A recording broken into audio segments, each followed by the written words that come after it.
Hi, everyone, and welcome to the free Assange online vigil series number 14.0. My name is Taylor Hudak, and I am joined with my co-hosts Andrew Smith, Christy Duff, and Steve Poikinen.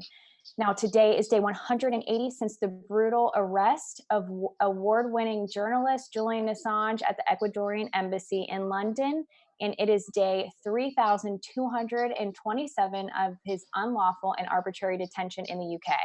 And as for Chelsea Manning, she has been imprisoned for 209 days and has now reached $100,000 in fines.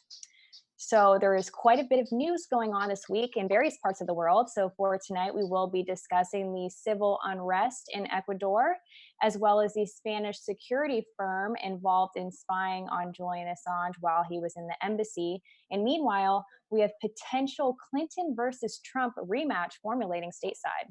But before that, I do want to introduce to you all our first guest of the evening, Natalie Rivera Scott. Hello. Natalie, a Mexican-born activist. She is an art conservator and has studied and lived in Florence, Italy.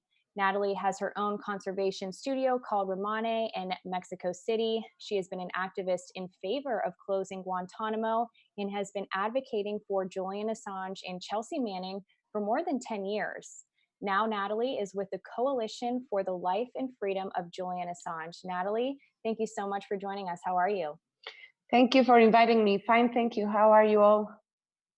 We're doing well. So if you could just start out for us by explaining some of your background, your history, and how you got involved in activism, specifically with advocating for Julian Assange and Chelsea Manning.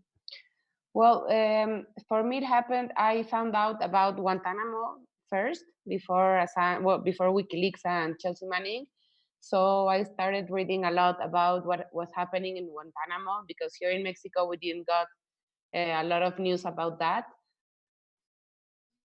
So I guess I started doing some research, and then it took me to WikiLeaks, Assange, and Manning. So my first thought when I read about both of them was that they had done this amazing thing for us, for the information and sacrificing a lot for us. So that's how I got into activism for them. But sadly, in Mexico, there was no apparent interest in both of them, or in the cause, or in WikiLeaks, and or in Guantanamo, because the first thing I tried to do was contacting Amnesty International, and here in Mexico they told me it's not relevant, so they were not going to support any type of action or movement for these three, like Guantanamo or Assange or Manning. So I started doing it on my own, and I started going to the U.S. Embassy every year on the anniversary of Guantanamo. I still do it by myself.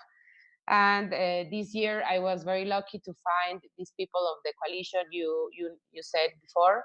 And so now we are working together to make these actions for Assange, trying to put Mexico in the map for this. Now, can you talk a little bit more specifically about some of the actions you have taken? And then once you get into that, can you talk about maybe sort of the public reaction to that as well? Yes. So the first action we took together, or me with the coalition, was for Assange's birthday. That's like in a group, but before I did a lot of activism online. So this year we have organized after the birthday, we made the Candles for Assange events once a month. I was contacted by other activists, and they asked me if we could make these events in Mexico for him. So we've been doing that once a month, and between that monthly action, we are doing something else, like an information event in other public spaces in Mexico City, where we can tell people who Assange is, because here that's a big problem. Many people don't know he exists. So you say that many people don't even know who he is, and I'm sure they're therefore not very familiar with WikiLeaks. So I'm assuming that the media is not covering this issue very often. Can you talk about maybe what the state of the media is like in Mexico as it relates to covering Julian Assange and his case? Yes, I found it very sad and frustrating because mainly there's La Jornada, which is one of the Assange chose for Spanish media to publish the information. So La Jornada sometimes mentions Assange and what's happening, but not enough. And it's all there's also a very famous journalist here that she has mentioned him and even like questioned some politicians when she interviews them about Assange. But mainly it's very unknown. It's not like relatable for many people here because we have so many like horrible and complicated things happening in Mexico. So many people is focused only on what happens here. But I think what WikiLeaks has showed us, it's like in the, for example, for the war crimes, we can relate to because we are in a country that has a lot of violence and injustices and everything. So it should be interesting for people here, and it's not. So we talk a lot here on the show about how in America we're targeted as activists, and around the world, different activists are spied on and monitored and attacked in certain ways. Mhm. Could you kind of talk about like the political climate and the way that the government and its extensions kind of target activists and alternative politicians out in Mexico? Well, the situation here for journalists is horrible. The killing of journalists, it's in a very high number, and like there's no justice for these killings. No one ever finds out who did it, or we all suspect like the government has to do with these killings, and there's a lot of censorship. So it's a very difficult situation here for journalists and activists because of the continuous threats and violence against them. So like me in particular, the thing that kind of strikes me the most is I'm a Green Party activist and organizer out here in Ohio. Hmm. Um, and just watching how 2016 and 2018 kind of developed, you actually saw a lot of targeting of alternative politicians in a way that was either like all out attacks. There were some that had just disappeared. So I think it's really, really noble and honorable for you to stand up in a country that's so at times and for certain things can just be really, really scary. And so I take a lot of inspiration from that as someone who organizes here in a place that it's not as threatening. So as someone who can actually stand up in the face of all that, I think that's really cool. We had Thank you talked very much. we had talked privately for a little bit about the auto worker strikes and stuff that were going on. Um, Hmm. could you talk a little bit about what's going on out there as far as like how the auto workers are striking, or if you know anything about that? Well, I don't know that a lot because I think I remember talking to you about that. There are strikes all the time, and like not only the ones you mentioned, but in general, it's taxi drivers. For example, it was the city was blocked yesterday, 2 days ago, I think, because of the taxi drivers situation with Uber. So it's like public workers against the private companies here, but there's always strikes and there's a lot of unconformity. I don't know if this word exists in English, sorry. Like people are not okay with anything, and because the situation has worsened from December last year to now. So there's a lot of really bad situations and strikes like almost every day. Like here in Mexico City, it's the city gets stopped every day because of the strikes. I don't know if I answered your question. So sorry. Yeah, no, that's really cool though, because that's something we Okay. don't really see here in the States, to where Mm. like there are times and in situations where we shut things down, but overall that's not like a commonplace occurrence. Like even with like big climate strikes and things, they get like permits registered with the city and like walk downtown in like a nice parade escorted by the police and things. So it's just the difference between America and the way everyone else protests is so crazy. I wish we had Well, like I want to take this opportunity to remind people that if your protest has corporate sponsors. You're not going to a protest, you're going to a parade. And if you're not sure, look around. If people are getting tear gassed and people that look like you are getting their heads beat in by the police, you're at a protest. If Yes, you're totally right. there's CNN standing 3 feet away,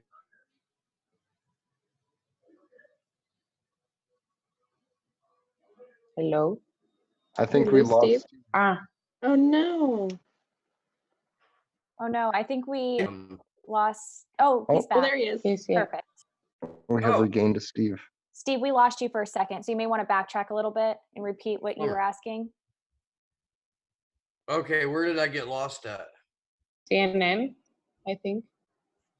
Yeah. Oh, yeah, no, it's basically a reiteration, but yes, if CNN is standing right there and nobody looks nervous, you know, and everybody's kind of wearing the same knitted hats, you're at a parade, or you're not at a climate strike.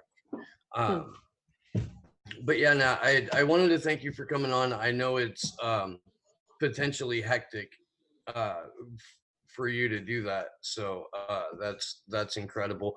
When you're educating people on Julian Assange, are they running with the same intelligence agency smears that we're subjected to? I'm not sure what international media does outside of what I pick up here and there off of Twitter. And Well, how sorry. go ahead. So I read a lot more of the international news about Assange because the media doesn't report it here. But basically, when you find someone that who knows who he is, they all go back to the rape allegations. So it stays there. It's not like, okay, so that happened many years ago.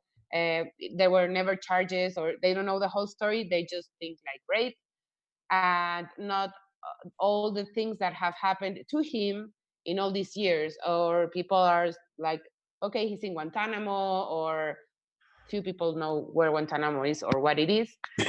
But I think there's a very limited information here, so people don't actually have the interest of like going to the news, to the international media.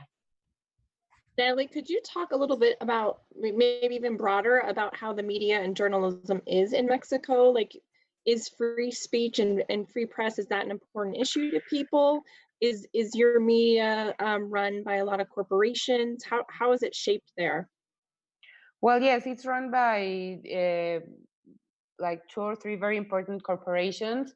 And there's as I said before, there's a lot of like violence and attacks on the few journalists that have tried to do things differently, and the ones that have or they have gone to the States to live or somewhere else, or many have been killed. So there's a scary situation on trying to have like free speech.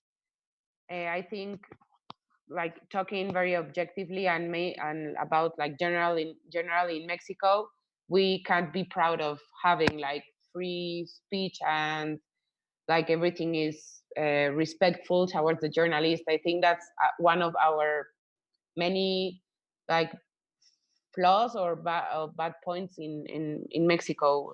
Not right now, but for many years. So what are some things that people could do to stand in action with you? Like, what are some dates that you have coming up that maybe people in their own communities could start a protest to match up with it? Oh boy. Well, we have. I Hold on would one love. moment. Sorry. I keep talking. Hello. Yeah, no, go ahead. Okay, sorry.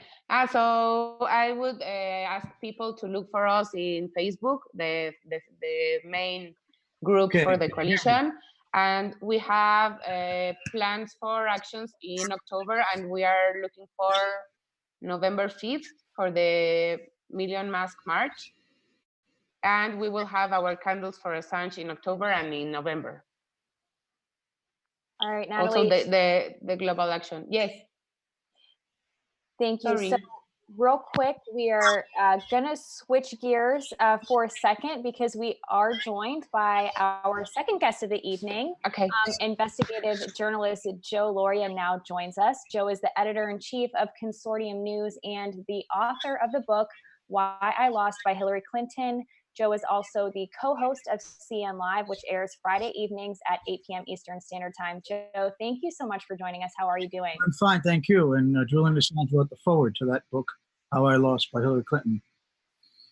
Right, he did. So on the subject of Hillary Clinton and the 2020 election, which is approaching, we're starting to see Hillary Clinton start to maybe tease the idea of potentially running again. Some people are saying that we should be taking this seriously. Others think it's maybe just a ploy to maybe taunt at Trump. What is your perspective on her latest claim to potentially running? Well, I've been saying for some time now that if she could walk, she will run. And I've been ridiculed for that.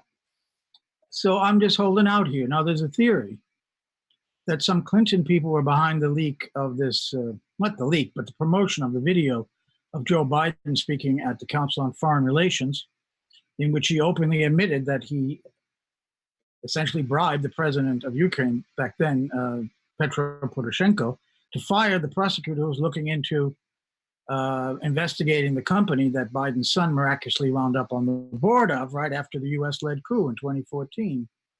So if that's the case, and even if it isn't, Biden's in trouble.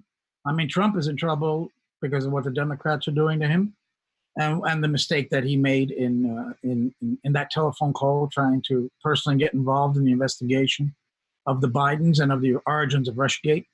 So if Biden falls, I mean, there's an opening there because obviously the establishment Democrats do not want anybody further to the left of Hillary Clinton, and Hillary Clinton and Joe Biden are center right, in my opinion. The Republicans are right wing. There's no left in the United States. I laugh whenever I hear them calling the Democrats the left. So they will not tolerate, right. They will not tolerate certainly Bernie Sanders. You saw what happened last time, and that was part of the subject of the book that I did, which was simply analyzing the emails that WikiLeaks published, which showed that, of course, they sabotaged Bernie Sanders every which way they could, terrified that they are of him because he threatens the class interests of the elite Democrats, as he does elite Republicans. So they're not going to tolerate Bernie Sanders becoming president. And Elizabeth Warren is certainly more establishment friendly. She said a lot of nice things about going after Wall Street. That's been her main issue. But apparently she's taken some money from Wall Street, if you believe Jimmy Dore's reporting. So they could maybe tolerate Warren, but they would much rather have somebody like Biden. And if Biden falls, there's an opening for Hillary Clinton. And I always felt that she will survey the scene and say, you're all great, but none of you are really good enough. And I'm going to have to do this for the good of the country. She will, of course, for the good of Hillary Clinton. And she will say, probably miss all these debates. She's not going to get in now. And maybe right after the first couple of primaries, too. She could. I think something that's really important to point out, too, is that while Bernie Sanders threatens a certain portion of the class interests for the elites, he doesn't threaten their mechanisms and like the underlying mechanics behind it. His silence on issues with Julian Assange, with press freedom, with all these things in general, shows that he's trying to get people to, at least in my opinion, trade Medicare for all for free speech for Medicare for all, to where we can get rid of these fundamental rights. We'll redefine what a right is, and then bring in this whole new system, essentially, where you just kneel to the power of neoliberals, but you get your health care paid for. So I think that that's something that's really important to keep in the conversation, is just because he threatens their class interest financially doesn't mean he threatens to jail the war criminals involved. And that's actually something we've seen a lot with like this whole Ellen DeGeneres thing that's going on right now, like the whole dancing on stage with war criminals and cheering on at a baseball game with them. It's something that even Tulsi Gabbard has come out essentially in support of, like, yeah, no, you can hang out with the war criminals. That's fine. They've done nothing wrong. Yeah, that was pretty. No, I agree with you. I agree. And he challenges that class interest to a point. but it's a point that they don't want to tolerate anyway. Right. Just the rhetoric, his rhetoric is troubling to them because it stirs up people, and they don't want social unrest. They don't want protests. They want a well-managed society that follows orders. And Bernie upsets that. There's no question about that. And who knows what kind of president he would be. He's playing both sides of the fence. He has to compromise to stay in the Democratic Party process, to get in the debates. I think Bernie might be a bit more pro-Palestinian, let's say, for an example, than he says, and he might be more strongly in favor, and I think he is, even more than the Palestinians, on Julian Assange and free press issues. But you're not going to become president by criticizing Israel or saying George Bush is a war criminal, although I doubt Bernie would dance with George W. Bush. I don't think he'd do that, but he's not going to condemn him as a war criminal either. So I mean, he's in a terrible position because he's trying to win an establishment position, the highest in the establishment, at least the political side of it, president of the United States. So, that turns off a lot of his supporters, and I understand that, and I don't agree with him on other things. I think the more radical he is, the better chance he has, frankly. And there was an article on CNN today, a kind of joke article about whether Hillary is joking about running again, or is she serious?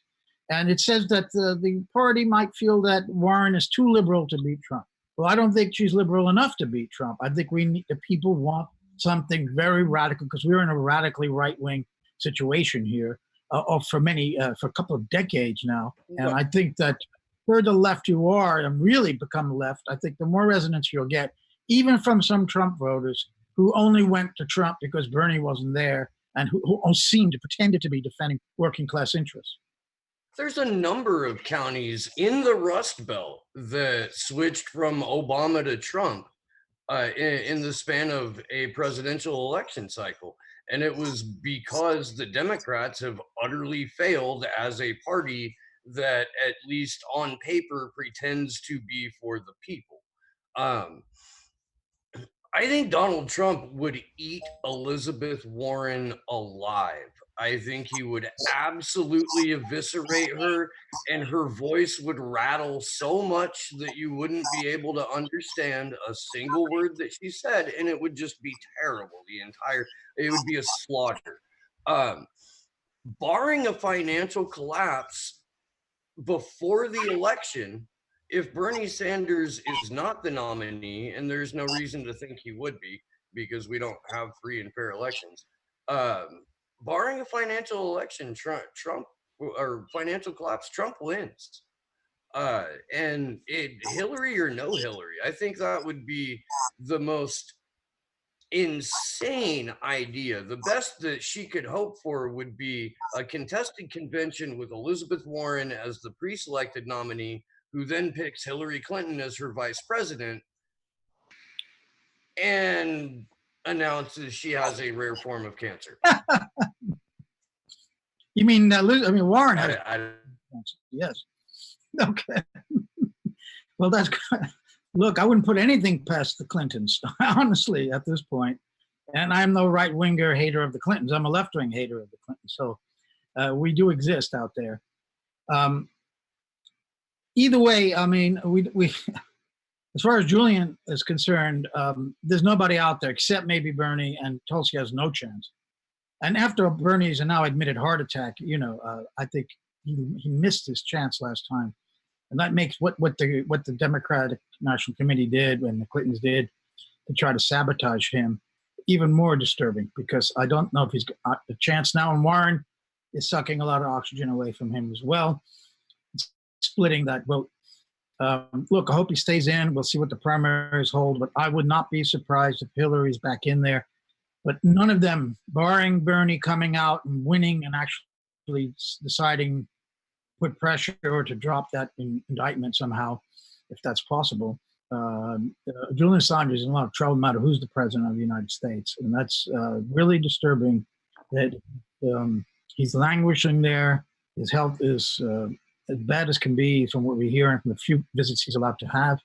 And, people are worried about whether he can survive that prison sentence. And I've been saying that for the Americans and the British authorities, that might be for them a best solution. He never comes out of that prison. They can avoid the trouble of a trial. First, the extradition hearings, which are going to be politically fraught, and hopefully bring out a lot of protests, and becomes an issue again in the forefront, and then certainly a trial here in Alexandria, Virginia, where I'm speaking to from. They maybe want to avoid all that, but I think they want to get what they can out of him, and there's no evidence that they have interrogated him in the prison, though I find it surprising that they would not have. Correct. Unfortunately, Bernie, one of our guests on the show last week actually was able to question Bernie. I don't know if you saw the video, but he was able, yes, he questioned him about Assange. Yes, if he would pardon Julian Assange, and Bernie basically dodged the question. He really didn't answer it, but his lack of a response truthfully is a response.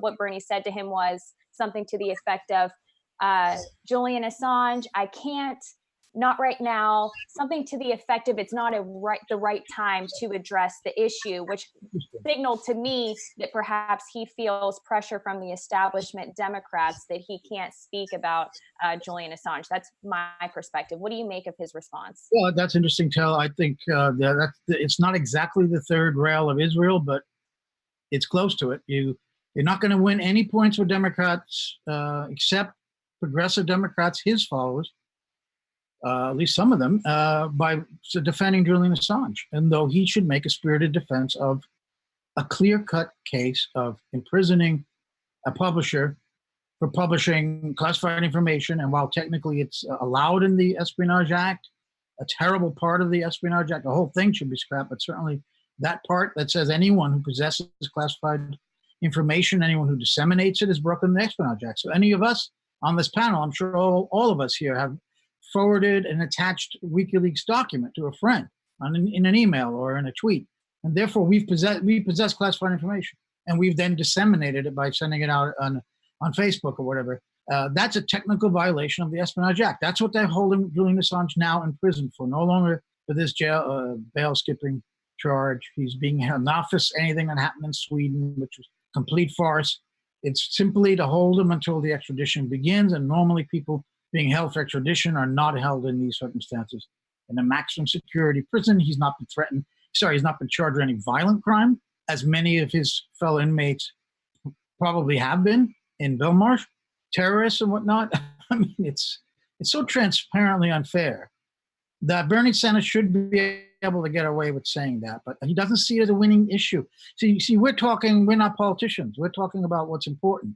And he probably, if he weren't a politician, might be agreeing with us. But he is one, and he has to play the game by the rules to a certain extent. At least he thinks he does. But we're in a time where all the rules are being broken. I mean, Donald Trump, for Christ's sake, became president.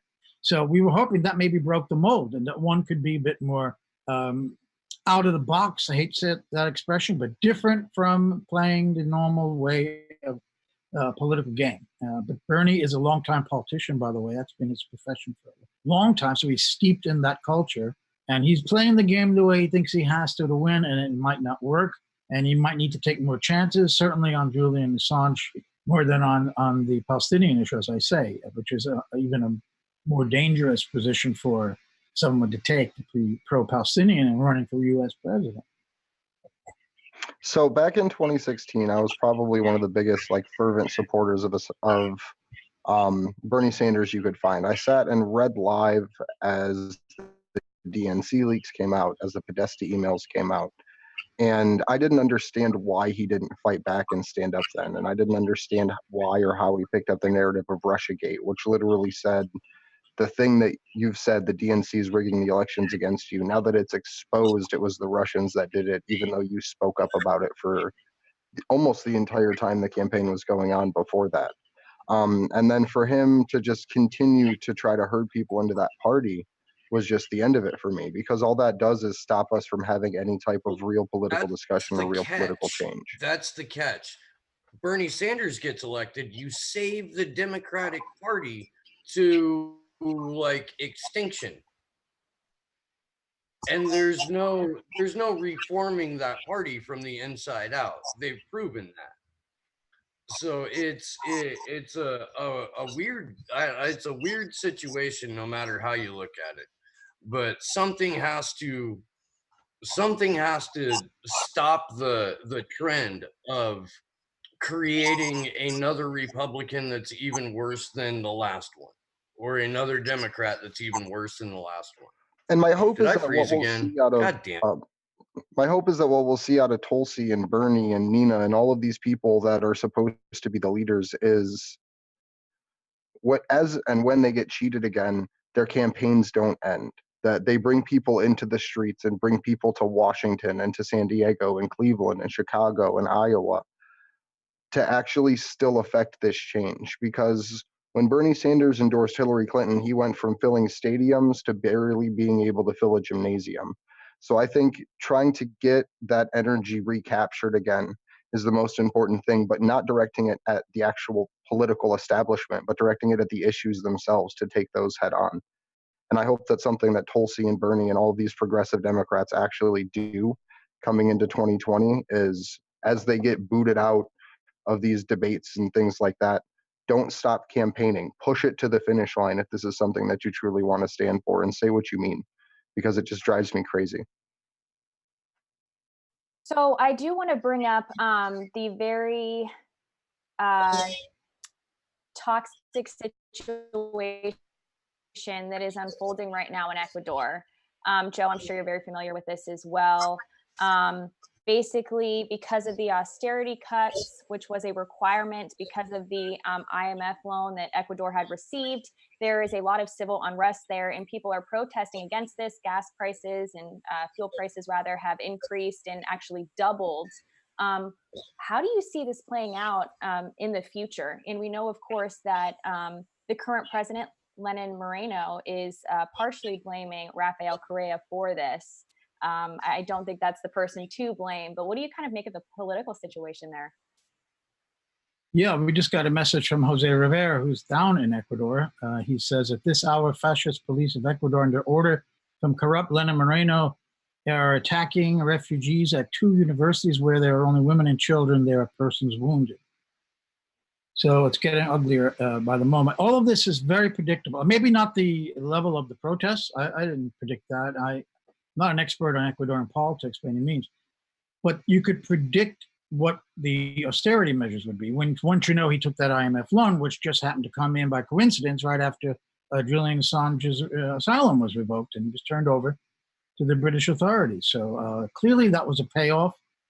It's another example of the ones that I've given in a recent article I wrote about how this is how the U.S. conducts foreign policy, through bribes and blackmail and threats and intimidation.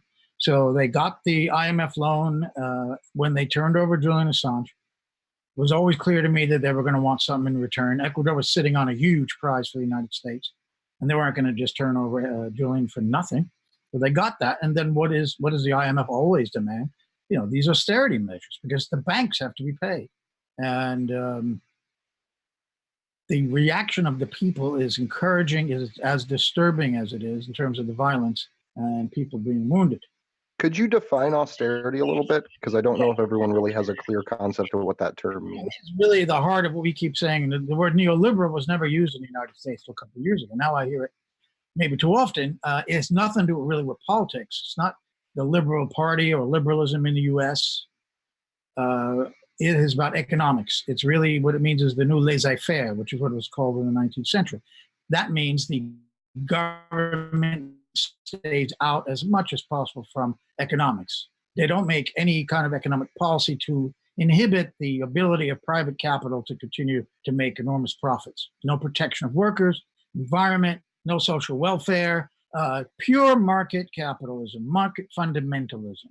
And, there's always been this tension between that strain of economic policy and Keynesianism, which was that the government should involve itself in the economy strongly to protect people and to put brakes on, the greed of people who have already too much money and need more and want more and they're like drug addicts for it. So only the government can put roadblocks in there to protect society from these people. And that protection comes in the form of regulations on business, on social welfare programs, on minimum wages, on trying to keep companies from leaving the country, for example, to move their jobs overseas, to do all kinds of things the government can do to try to manage the economy in favor of the society, not just the owners of means of production, basically.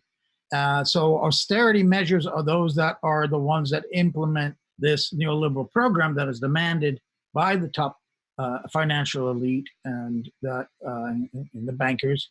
And that means no social welfare programs, removing subsidies for gas prices. I mean, these are poor people.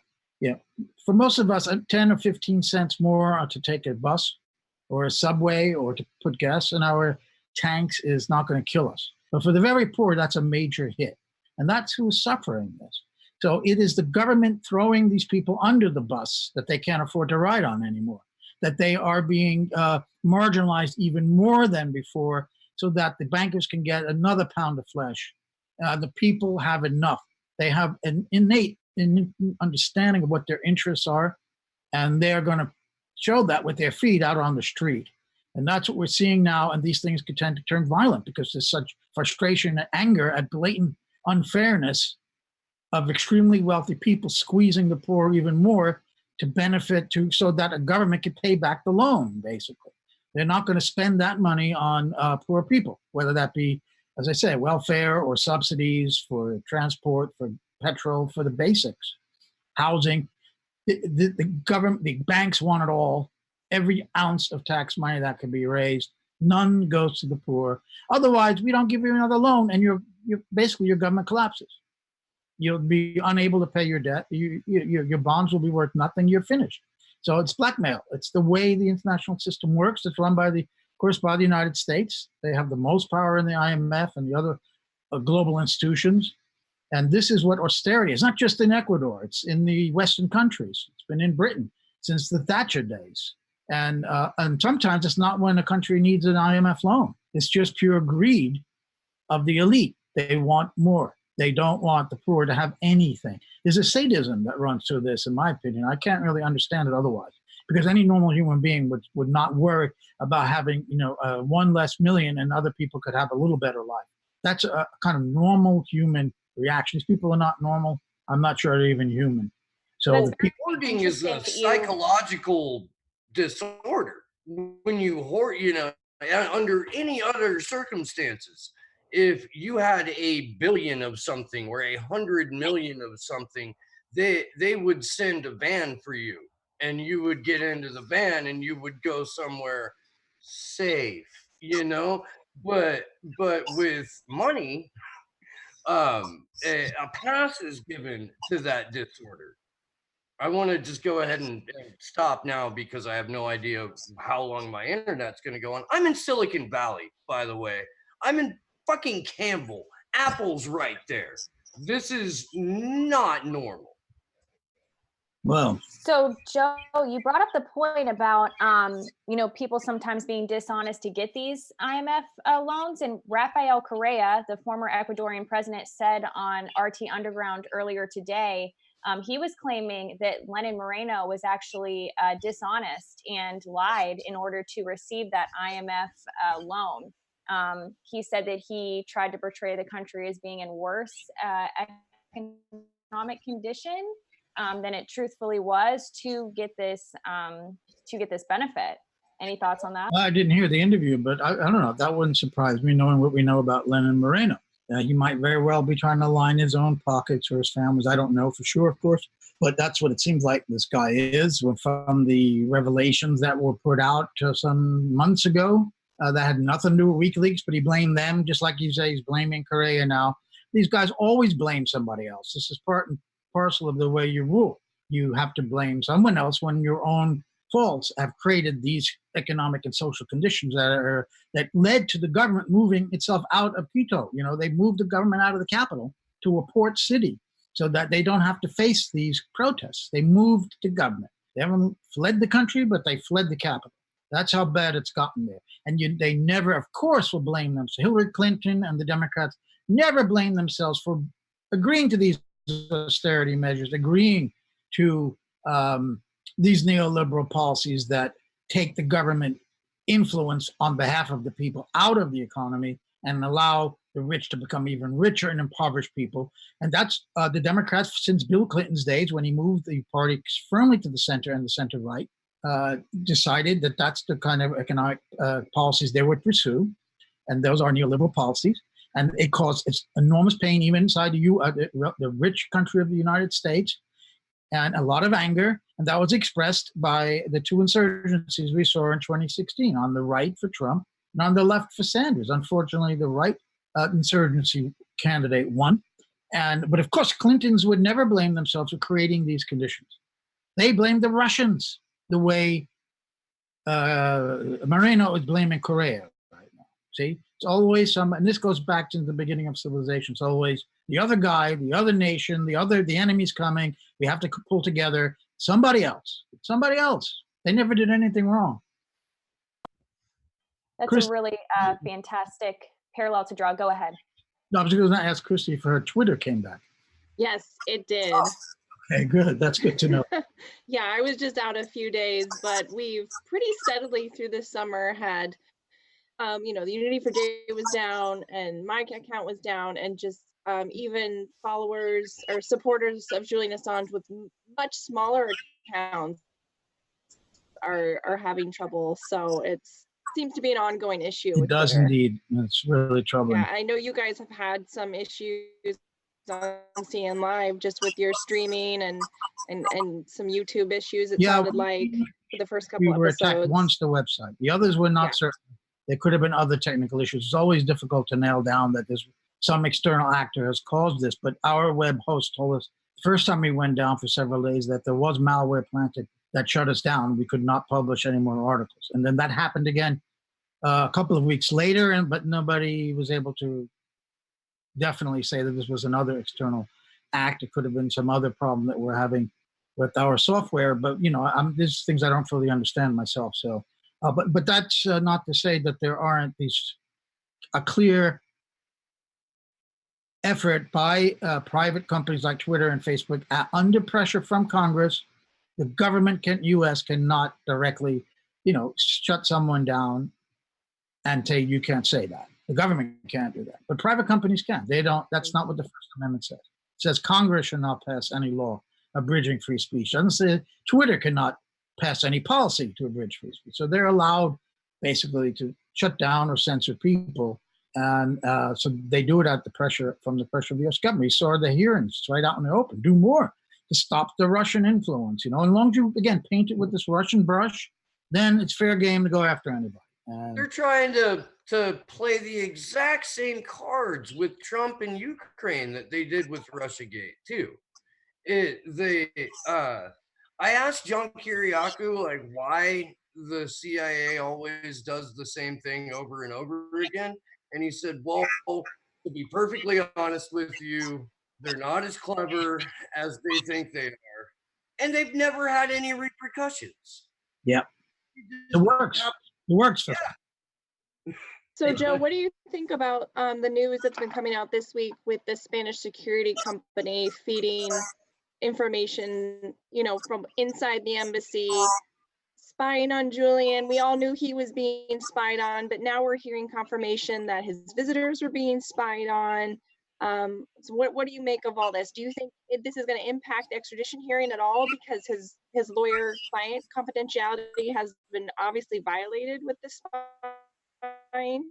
Well, first I would say the only surprise I had that it was the CIA that was getting it, not the FBI. So that surprised me, but it shouldn't have, because this is a foreign issue and it's a foreign intelligence matter during Assange. It should help the defense. I'm sure they're going to mount that defense. They're going to make motions saying throw this whole thing out because we were unable to converse with our client. But do you think, does anybody on this panel or anybody who's following WikiLeaks matters think that this British court cares about justice or fairness? No, they want to railroad this man into jail forever because he is a great threat to them. We were talking about how they are blaming other people for things. Well, again, they could blame Julian Assange for exposing what they did rather than realizing they shouldn't have done the things that they did that he exposed. They want to continue to do things like that, to invade countries, to commit a war crime if it's necessary, to commit all kinds of corruption. This is the way people govern, unfortunately. And to have some guy doing the job the press is supposed to be doing and has not been doing, a guy, basically a few people were working on WikiLeaks throughout that whole period from 2006, a small group of people in a hotel room or an apartment. He was going from place to place all the time. They did something that major news organizations with millions of dollars in their budget could do and don't because of the policy of those news organizations. So Julian Assange is really a real threat to them, not like I think they think Russia is. I think Russia is definitely trumped up the threat Russia. I think Russia's trying to defend themselves. They have their interests in the region. They're not a perfect nation by any means, but they're not threatening the world. They don't have bases around the world. They have only a few bases in former Soviet republics, and I think one or two now in Syria. China has one base outside China, in Djibouti, I think it is. The United States has 800 or more bases around the world. Who's the military threat in the world? And unfortunately, American people continue to believe that they are spreading democracy and looking out for people rather than working in the interests of capital and geostrategic interests. That's why they overthrow the government, Ukraine and everywhere else, not because they care about the people. They don't care about the Venezuelan people, the Syrian people, the Ukrainian people. They don't care about the American people, American leaders.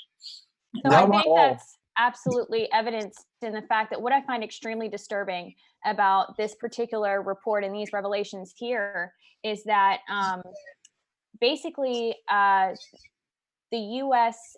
Intelligence agencies were a client, and that is the language that they use. They were a client of this Spanish security firm, and they were basically trying to get information. We're succeeding at doing so, getting information on their own citizens, on American citizens and Russian citizens. And that was all stemmed from, of course, this Russian hysteria that we've been living in for the past going on 3 years now. I find that to be especially disturbing, and that is espionage, I would say. Yes, well, they're the CIA. They engage in espionage. Their international law exists on paper, and it's almost impossible to enforce unless a big nation like the U.S. or somebody wants to enforce it. But when the U.S. is committing acts against international law, there's no one to enforce it. There's no UN body that they don't have a veto on, that they can't do something. There is the International Criminal Court. The U.S. is not a party. If they commit a crime on a country that is a party, they could theoretically be brought before the International Criminal Court, as has almost happened in Afghanistan, where they committed some acts that have been alleged to be war crimes.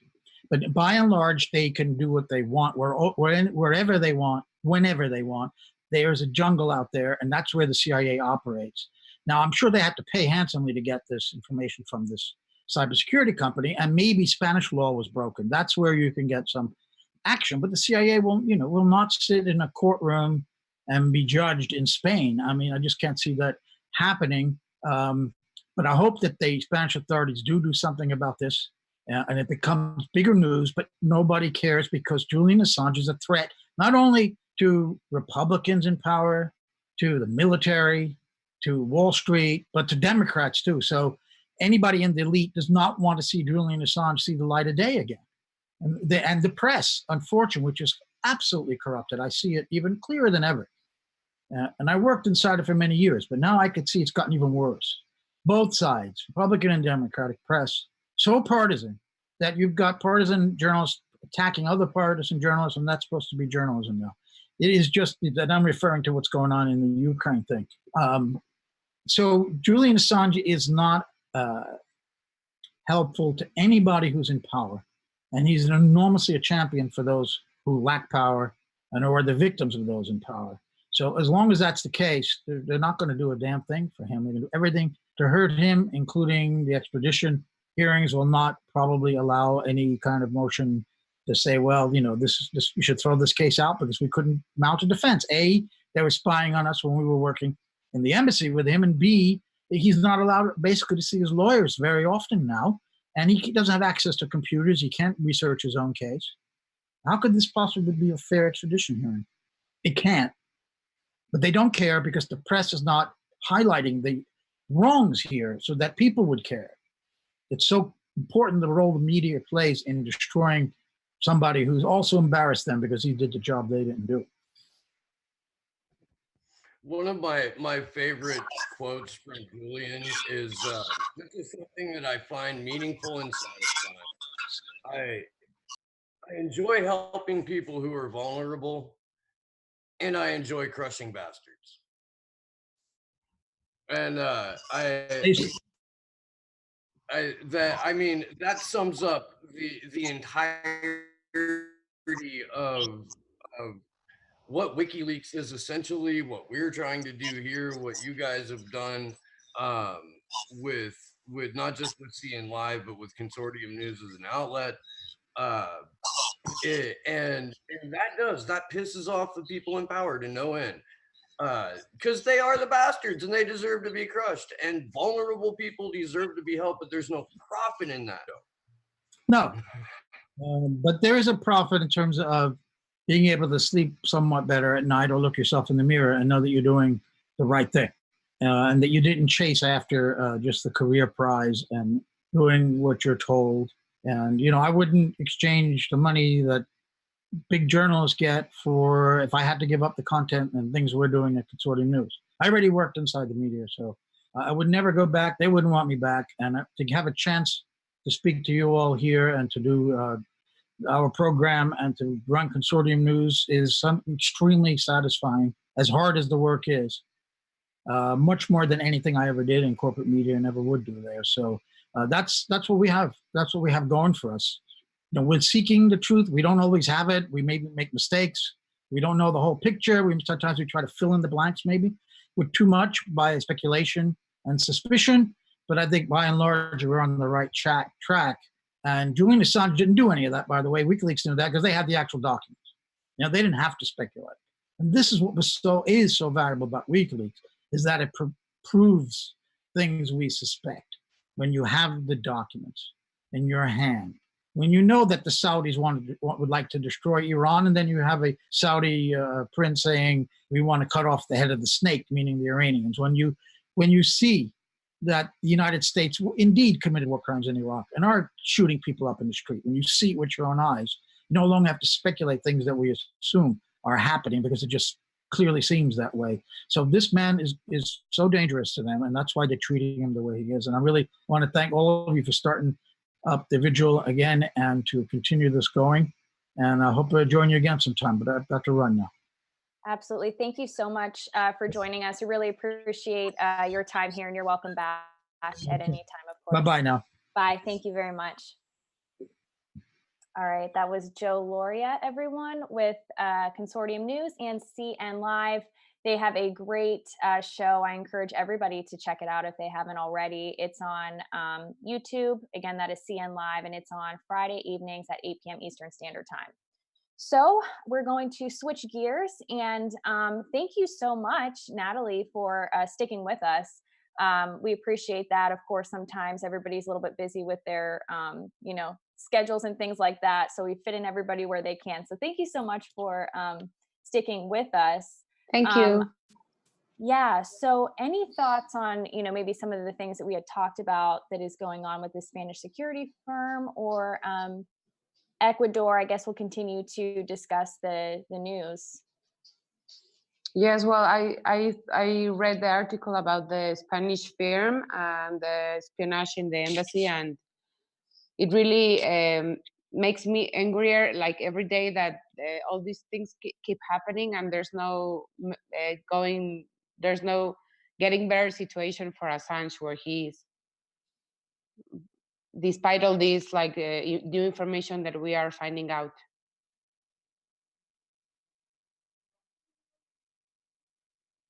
Sorry. So you had talked a little bit earlier about how the media and everything out there too still pushes the rape allegations and that kind of stuff about Julian. Could you talk a little bit about like how that comes up and what context they bring that in, and do they report it like at least semi-accurately, talking about how they aren't charges but just allegations forced by the government? Like how are they kind of portrayed with that?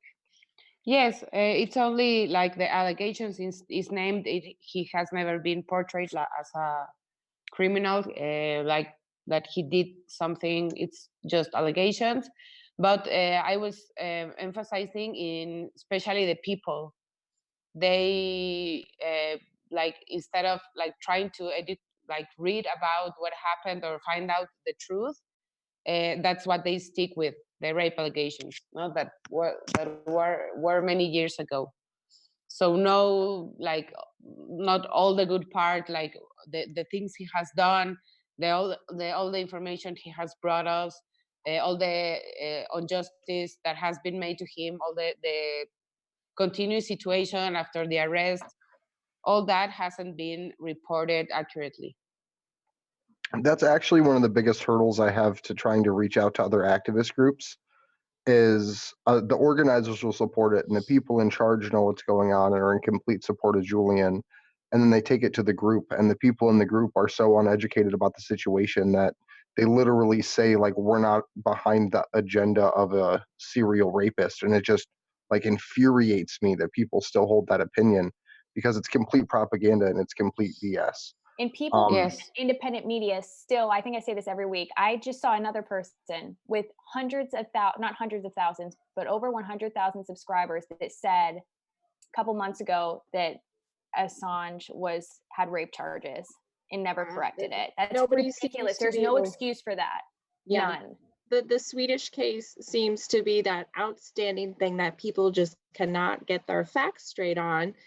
And it is a complicated case, but it's also really not that hard to research it and make sure you get your facts straight and make sure you don't slip up and say charges and presume that's why he's sitting in Belmarsh now, is because he's waiting extradition to Sweden to go to trial on charges that don't actually exist. And so, yeah, it's an incredible frustration we see here, and sounds like in Mexico is also that smear campaign worked pretty well there as well. Again, Yes, it's and I something think that's been able to just stick with people, unfortunately. I'm sorry, Natalie, go ahead. No, it's okay. No, I agree with you. Like, you only have to do some small research to find out, or like having like more than common sense to realize that he was just framed, and that the whole situation up to this day doesn't make any sense at all. It's all lies and it's all the smear campaign against him. Now, does it seem in Mexico that people cling to that narrative as well? I'm guessing that they do, very much so. I mean, when you talk to people about Julian Assange, are you hearing them, really emphasize that point and maybe use that as a reason as to why they don't support him? Well, I don't think it has many, yeah, for many people, yes, but I think the most difficult thing here is people to know who he is, not even what he was like he allegedly did or do, but that he's a journalist, that he's an award-winning journalist, that he's a hero, that he's in jail, that he has been chased for many years. So that's the hard thing for us that we are trying to communicate to people in the streets who he is and what he has done for all of us and what WikiLeaks is and who Chelsea Manning is. That's the most difficult thing. Like, there's a world out there, and there's more than what's happening here, and more that he also talks about what things that happen in Mexico, the WikiLeaks information. So it should be important for Mexicans too. Could you get into it a little bit about some of the information he's exposed about the Mexican government, or that WikiLeaks has exposed about the Mexican government? Well, I think it was about a former president, and also it has something to do with the Panama Papers, but there was not a lot. I don't know if it, like, fortunately or not, but mainly I think that we can relate in cases of the crimes being committed against, like, WikiLeaks has exposed a lot of things about torture that happens a lot here, or framing like innocent people and all that. So that should be like enough for us to take interest in what he has exposed. Absolutely, because he's one of the WikiLeaks in general is one of the few organizations out there that actually just puts raw, unadulterated truth, like puts people's own words out there for the world to read. And sometimes they do it in an organized format. Sometimes they do it in a way to engage the internet to get the leaks out better. But that's why I think it's so important, and that's why I'm so proud to have you on with us, Nat, is that we have to be that voice in our community. We have to be the ones out there telling people this is what's going on. This is who Julian Assange is. He exposed U.S. war crimes and faces 175 years in prison. So, like, I just want to thank you so much for getting out there in the streets and actually taking it upon yourself and the other people around you to do that work. Because if Thank you. if we don't do it in our cities, then there's not going to be a protest there. So you doing that is so powerful. Thank you very much. And we will continue doing this. We won't quit. So thank you very much. Natalie, can you tell us what you're planning in the next, whether it's the next few weeks, the next few months, and as we get closer to the extradition hearing? I know being in the US, a lot of times we feel isolated from the activities that are happening in London with the hearing. What are you planning to do in Mexico coming up? Well, we have our Eternal Flame event in October at the end. And we also want to be part of the Million Mask March. But I'm still looking for the group. And we also have the one in November for the global action. And we would like to make a solidarity event for the Belmarsh event that's happening, I think, November 9th. So we have some actions still in planning, but we will be present and we will be there. So Natalie, you do have a question from Propaganda, our friend Quinn, and he was wondering, are there any whistleblowers in Mexico that Natalie knows about? No, Okay. sadly no, but I can't be 100% sure. So it seems to me that you are acting as the media almost when it comes to this issue with Julian Assange and Chelsea Manning. And, you know, just to kind of echo what Andrew was saying, I mean, I commend you for that. That takes courage to do that, and a lot of passion for this topic in general. But do you see it that way as well, that perhaps you're having to almost be the media and really educate people?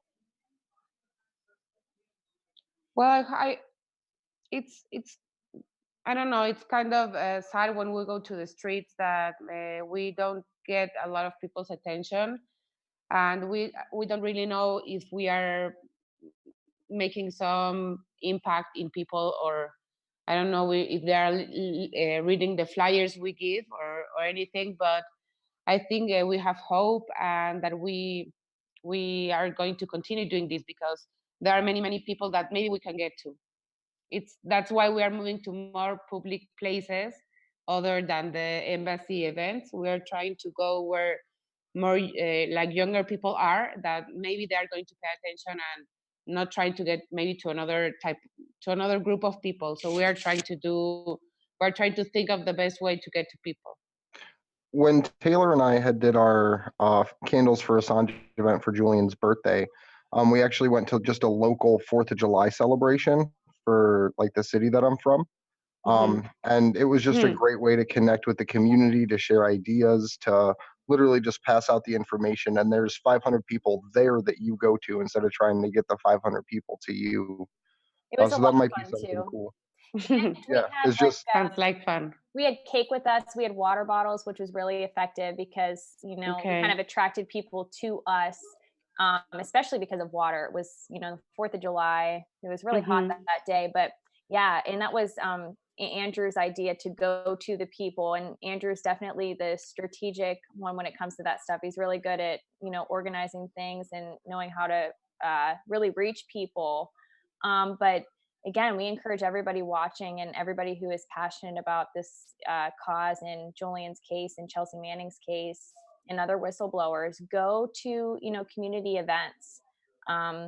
You'll be surprised how willing people are, you know, to listen to your message. And oftentimes, you know, we've experienced the same thing that you have, Natalie, is that when we were to ask people if they know who Julian Assange is, many people would tell us no, or one person said to us, no, I just moved here, thinking that he was like a local person that people knew. So that really showed us that people have no idea about this issue, or at least on the scale that we would like them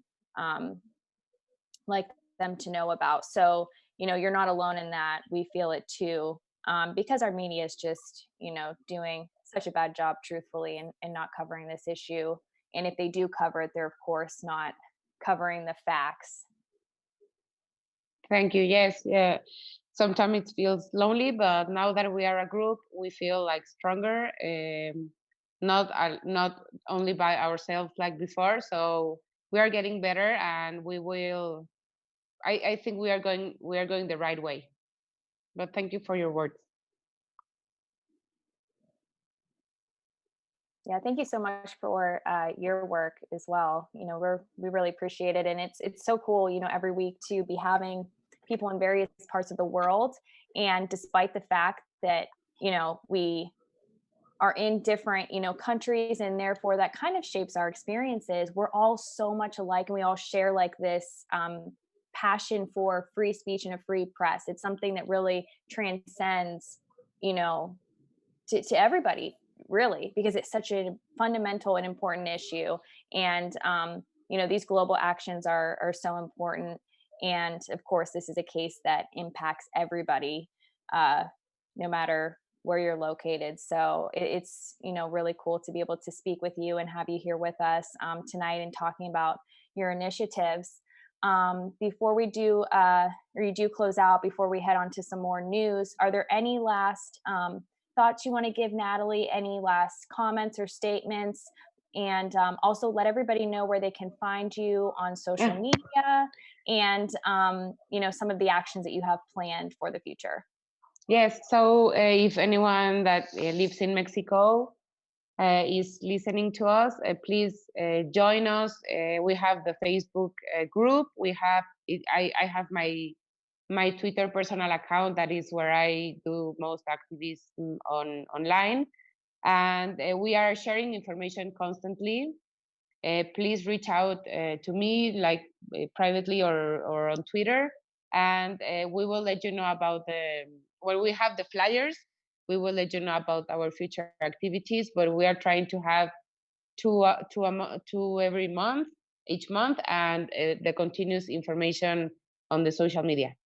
And thank you very much for the invitation. I feel very honored. Thank you so much. We appreciate your time and you joining us tonight. You are welcome back at any time, and good luck to you. Thank you. Good luck to you. Thank too. you. Okay, bye. Bye. All right, guys, that was Natalie Rivera, and she is an activist from Mexico City, and she's doing some really great work out there. So we still have, I think, some more to get into as far as the news that's going on with the Spanish security firm, and some new developments coming out with that. And then also, I think we should probably touch more on Ecuador and sort of the corruption that we're seeing from Lenin Moreno. Not that we're not seeing that from our own leaders, because of course we are. And then I think we'd also like to get into some weird things that happen on The View. Imagine that, of course. I think this has been missed in independent media, but basically Hillary Clinton and Meghan McCain had a moment where they really just hated on Assange and WikiLeaks. And of course, the other co-host kind of joined in on this. So I think we'll probably play that for you guys in a little bit if we can. I know that all of us have some pretty strong thoughts on that.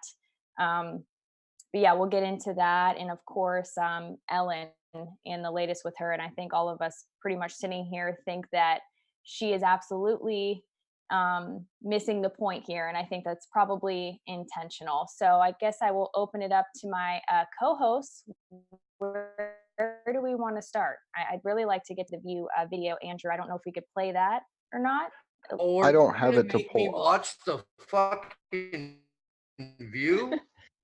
The last couple of times I've tried to do screen share from the actual desktop computer, it hasn't worked well. It's usually worked when other people had shared the video onto the screen.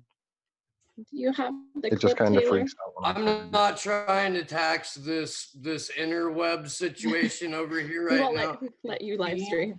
You've kind of buffed out a little bit, but Well, we're getting. Yeah, no, I don't have the clip, but it was just really interesting because you just see them again, just kind of reiterate these talking points. I wonder if, I mean, I don't know. I wonder if the View realized their faux pas and going after Pam Anderson, and so kind of took the opportunity that, oh, Hillary Clinton's on, let's bring up WikiLeaks. If Hillary Clinton Like that is like the perfect antithesis to Pamela Anderson. Like if Right, she and I was the feel like superhero, Hillary they would be the had to have supervillain. known the bad press they got over that. So I don't know, it felt very, I haven't seen the clip, but just thinking about it and kind of hearing Taylor's synopsis of it, um, it It's felt very much like, oh, Can I, well, look, can I take a everybody, guess? Hillary Clinton's Can here. I guess? I haven't seen yeah. it. Can I take a stab at it? Yeah, go ahead. Karen Okay. M said she saw it, said it was disgusting. It was. Go ahead, Steve. Rancid old war criminal talk shit, subservient lesser millionaires nod their heads and agree, and it's just little shit show of a smear fest wrapped in a hen party cut to commercial. So You here's what have to add the happened. part where, hold on, you have to add the part where the war criminal's sperm tries to ingratiate herself to mom. Yeah, You have Yeah, to because make Chelsea sure Clinton that's in was there on there as well, right? yeah. because there was this I real didn't. long part between where Hillary Clinton like just talks shit about Julian, and then literally everyone takes turns around the panel like, "Oh, you're so right, you're so smart," blah blah blah. Like it was just, it's You one of saw those it, things. Andrew? Yeah, I saw clips Yeah, of it so it because they were. starts out with Meghan McCain basically just says, I don't know, with her voice. She was like, I don't know if you saw I got into it with Pam Anderson about Julian Assange. And then you just see like Hillary Clinton's face just like light up and just went for it. And then there was kind of a back and forth. And then the That's why I feel other like it was planned. co-host, Like it was yeah, it planned. kind of did. Because then the one co-host was saying like, oh, he's a Russian asset. And it's like, oh my gosh, like let's yeah, Do you it think they generate leaked the our questions talking to her point. in almost. advance? I mean, let's not Oh, pretend yeah, that Hillary right. Clinton isn't being paraded around to appeal to the American people right now. And like we talked about with Joe, that she's just sort of observing and waiting and just potentially gonna jump in. And so I mean, it feels so scripted. I mean, A lot of people are going to go AJ Goodman an apology. Like I'll just leave it So at what does that. everybody think? Like, do you guys think that Hillary Clinton is actually going to run? I know it's kind of soon to tell, but do you really think, if you had to bet on it right now, is she I going to get think into this race? AJ Goodman wears tinfoil underwear on his head. And if that's a gimmick to make money, then he's even worse than I thought he was. Because if he's a believer, that's excusable. If he's just out there grifting and people are buying his shit, that's playing into the exact fucking scenario that we have this vigil in order to push back against. So and I know that we're answering a different question there. If anybody's owed an apology, it's David fucking Icke. All right. People owe that guy a serious apology. Oh, wait till the lizard people come out. Then they're going to be real I think upset. Hillary is trying But- to weigh the American public's, like she wants Like their to get, reaction? their reaction. Yeah. Like the video that was going around today is her like, well, maybe we do need a rematch and I'll beat him again. Like she's baiting the American public to be like, rah, rah, Hillary, come on, do it. And I think Joe's right, especially if Joe Biden goes down, that is going to leave this open spot for her to swoop in and steal it from Bernie and be the Democrats' Hail Mary. And I just feel like we're living in a simulation and we've run out of ideas because I cannot believe we're going to do this again. I can't believe it Clinton either. And versus I Trump. think that if we were told back in 2016, hey, by the way, like, of course we don't know if she's going to enter the race yet, but say if she did, like, I couldn't imagine like at that time, like being told, oh no, this is round 1 of 2 rounds. This is going to happen again. I mean, it would be insane because I remember thinking back then at that time, like many people did, I mean, haven't we learned? Like, how did we get here? How did we get with the 2 like most unlikable people? And maybe not unlikely, but so statistically, and this is, I don't like doing this because it just kind of drags it on, but Joe Biden has lost the presidential race every time he's ran it. Like he gets beat out by somebody or by his own words because he's a fucking idiot. Never earned a delegate, as far as I'm aware. Right. And so what it is Joe Biden's being the punching bag. So that way all of the bullshit can be taken out on Joe Biden, like all of the talks about racism and all that. And all of that will come out and be all on him. He'll drop out of the race, all of the corruption and all that. And then Queen Hillary will step in after the Iowa caucuses, just like Bill Clinton did. And then never in one race that she's been in has she gone up in a poll. She just consistently goes down. So what they have to do is hit it at that peak of support when Joe Biden is falling out, put her in, and then have her not talk to anybody or do anything, just like last time. So So not there's campaign some with merit them. to that. I've said for a while that Joe Biden wasn't going to make it past Iowa. I'd be surprised if he did. But I really think that they've known since before he announced that he was doomed to fail because he's Joe Biden. He can't even talk. I don't think he can get Right. through a debate. No, he's Can't. falling apart in front of everyone who's watching. The man is going through some serious cognitive decline, and it's pretty cruel, really, that he's going out there. But I think it's because the DNC got robbed by Hillary Clinton. They were broke. I just read recently they reported raising $7.9 million this quarter. Their debt was $7.2 million.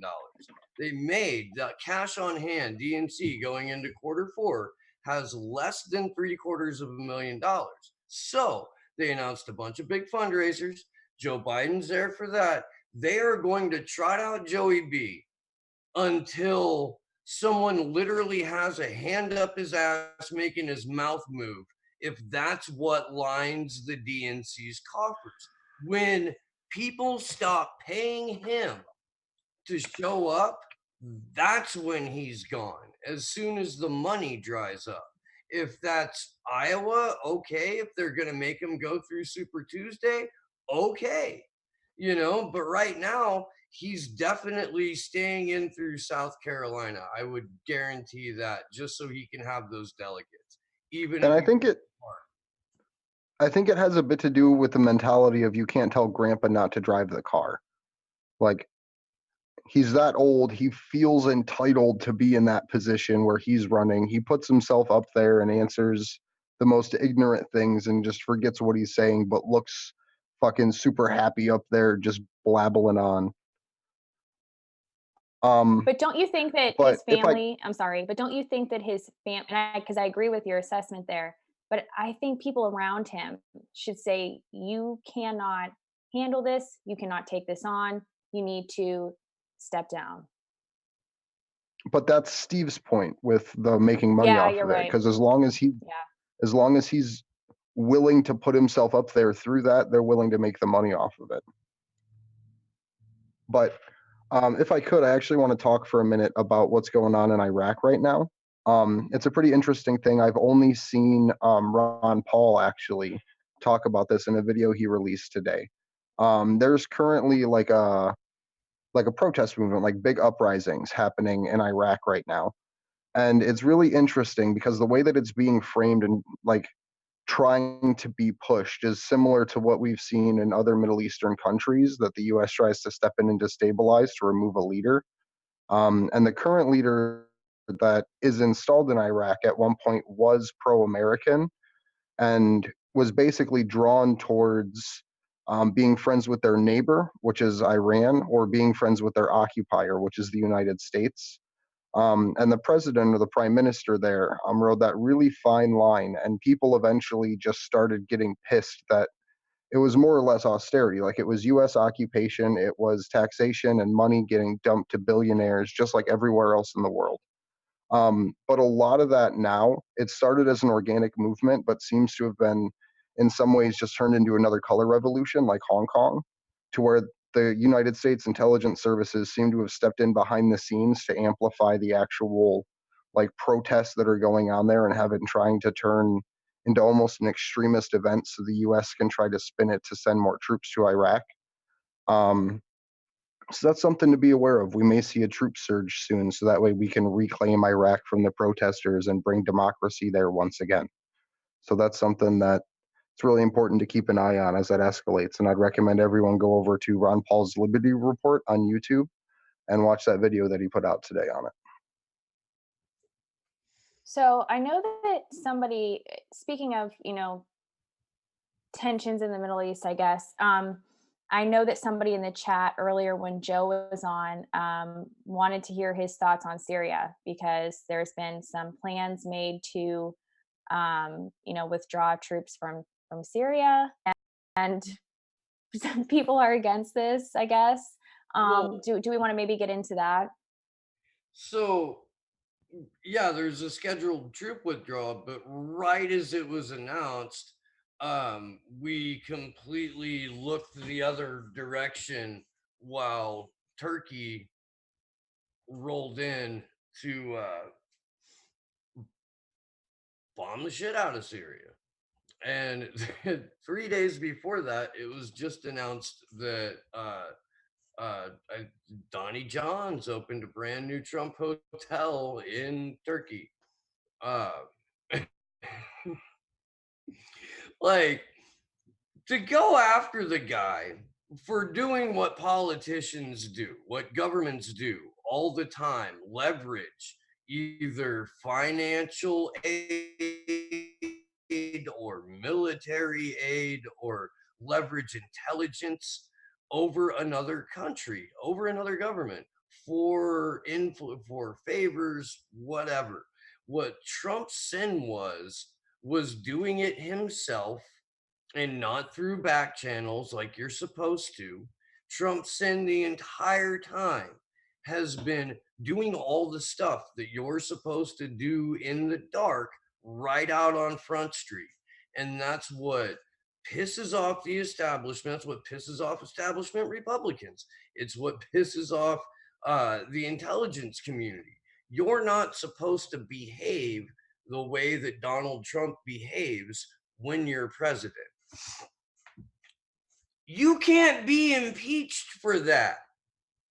Decorum isn't a high crime and misdemeanor in order to file these impeachment charges before the 2020 election, because they're dumb and they think it'll help them.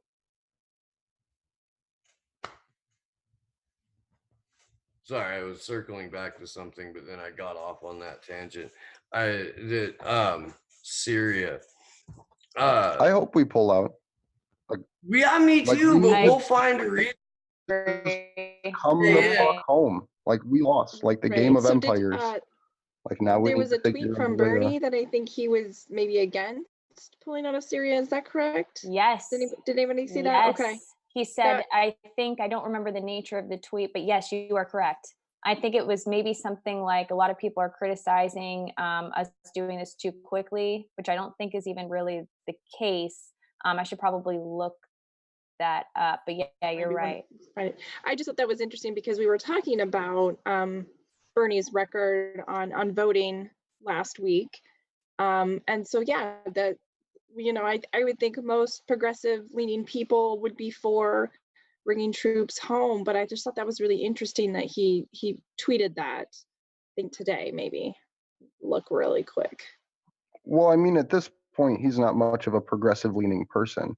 Like, Medicare for all is like base level entry, and that's kind of where he stops. I mean, as far as progressive policy goes, like, he doesn't stand up to stop wars. He pushes CIA talking points, calls people that are duly elected presidents dictators. Like, Bernie Sanders just pushes the CIA narrative, and the only person he's answerable to. I know you referred to him as a tyrant on the debate stage, but I don't think you used the word It doesn't fucking matter. It's weak sauce. Right. That's the problem. It really sucks that that's the best that we can do as the left. I understand that, myself included, leftists are not supporting Bernie Sanders. He would have been a compromise for me in 1992. You know, which would have been an ideal time for him to have been president, by the way.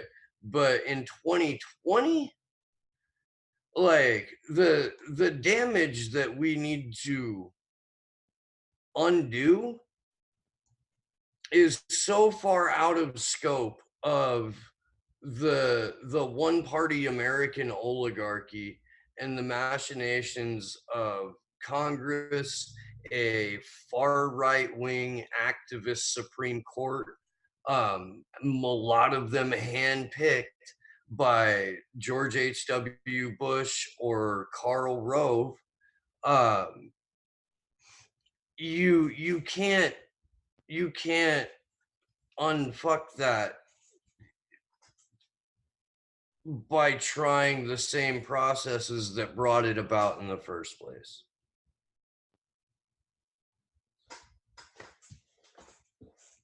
Anyone want to take? So you're all muted. Sorry, we're all here. I promise. We were just waiting to see what you would do. So the upcoming events. So right now is actually a week that we're trying to get people out and in the streets. Whether you're posting signs, handing out flyers at community events. We kicked off this week, well, this series, I guess, this time with the stream that we did on Friday, going over the first WikiLeaks drop, because that was the 13th anniversary of WikiLeaks' founding. And it ends with this Friday being the date that Julian Assange, the 6-month date that Julian Assange was taken from the Ecuadorian embassy, trafficked to Belmarsh prison. So we're trying to have people, as many as possible, engage in the local communities, putting up signs, passing out information, going to local events. Just anything you can do to help spread that word locally would be awesome. And then beyond that, no, I just because again we were talking about Bernie. I noticed in the chat that some people said we were being divisive and that our discussion about Bernie Sanders was not helpful to Julian Assange. I think I could speak for everybody here. We disagree on that.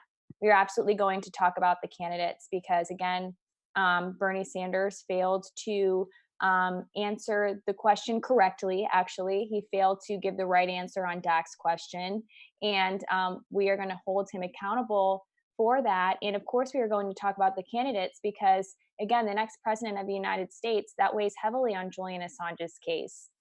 It really does. Here's the thing. The progressive axiom says, the progressive proverb, whatever you want to fucking call it, says Bernie listens to his base and we can move him to the left. Bernie listens to us, and if we talk to him enough about this thing, then he will listen and he will respond. Okay, do that. Right, exactly.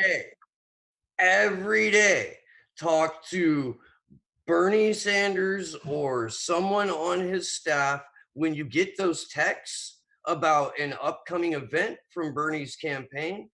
Ask them, do you have an opinion on Julian Assange? Will you talk to your field, to the field office coordinator? Will you talk to the people you work with? If you're engaged with the campaign and you believe the proverb that says Bernie listens and he can be moved on this issue, okay. Yeah, please do it. Please do it. In the meantime, we'll discuss what is happening in real time as it happens. And if you don't like the thing that happened and you're blaming us for talking about it, that's what Rachel Maddow does to Julian Assange, where it's not the thing that happened that is the problem. It's the person saying it that is the problem. So I think this is a good time to segue over to a question we had from Dak actually in the chat. Would it be helpful if Tulsi mentioned Assange at the next debate Or would it just give the prostitutes to the NSA another chance to rile up the brainwashed crowd with the anti-Assange propaganda? What do you guys think? I I think think it will go around. So I think number one, that I would love for her to bring up Julian Assange, of course. I absolutely would, because it would force the other candidates to have to address it, and it would bring Julian back into the mainstream media again, I think, or it has the potential to do so, if she does bring him up. So I think that would be great. However, of course, I do not trust the mainstream media to handle this appropriately. They're going to use it as an opportunity to promote the once again anti-Assange propaganda.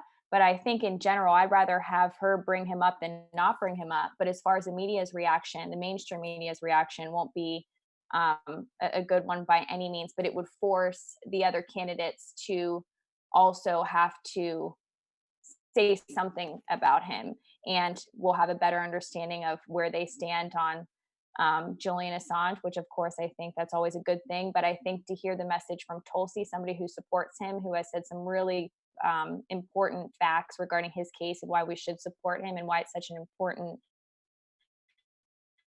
issue, I think My it's one great to have that caveat, out I there. agree that I think it would be great for her to bring him up. I think he needs to be brought up. But my one caveat is that if other candidates are responding, and they will likely respond with misinformed information or smears, is that she fights back, that she does what she does best on the stage, and she counters them with facts. So if she brings him up, she's got to go all the way and fight back against anybody who tries to call him a rapist, call him a Russian stooge, say he's responsible for Trump, any of those classical smears that we're used to the mainstream media feeding us, and that we've heard from the candidates already say, he's hurt people, he deserves to be on trial. She's got to stand firm in the ground and fight those comments back. So I think that it's important that people actually reach out to her in advance to talk about this. I think that people need to email her campaign team. You need to talk to the people that are staff members that work for her campaign. You need to tweet at her on Twitter and make it so that way she knows that she should and has to bring up Julian Assange. Something that I'm trying to do, because the debates are here in Ohio, I have a couple friends involved. It's the 15th and 16th, I believe, are the two dates, and it's in Westerville, Ohio. It's a little suburb just outside of Columbus.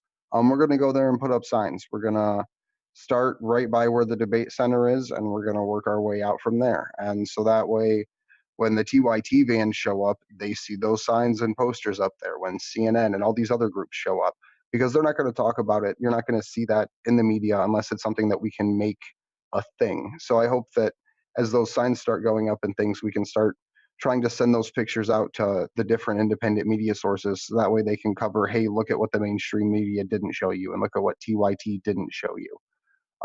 So we're going to try to get that going, but we need people actually messaging Tulsi and her campaign saying, hey, bring up Julian any chance you get. It doesn't matter what the question is. Like the way she introduced herself. You can just not answer the question that they're fucking asking you because it's bullshit, and say, hey, I'm going to talk about Julian Assange for this 2.5 minutes that I have here. Let's see what I can get done. So that's really what it takes, because when they ask you bullshit things about should someone talk about Joe Biden, answer with something that actually matters.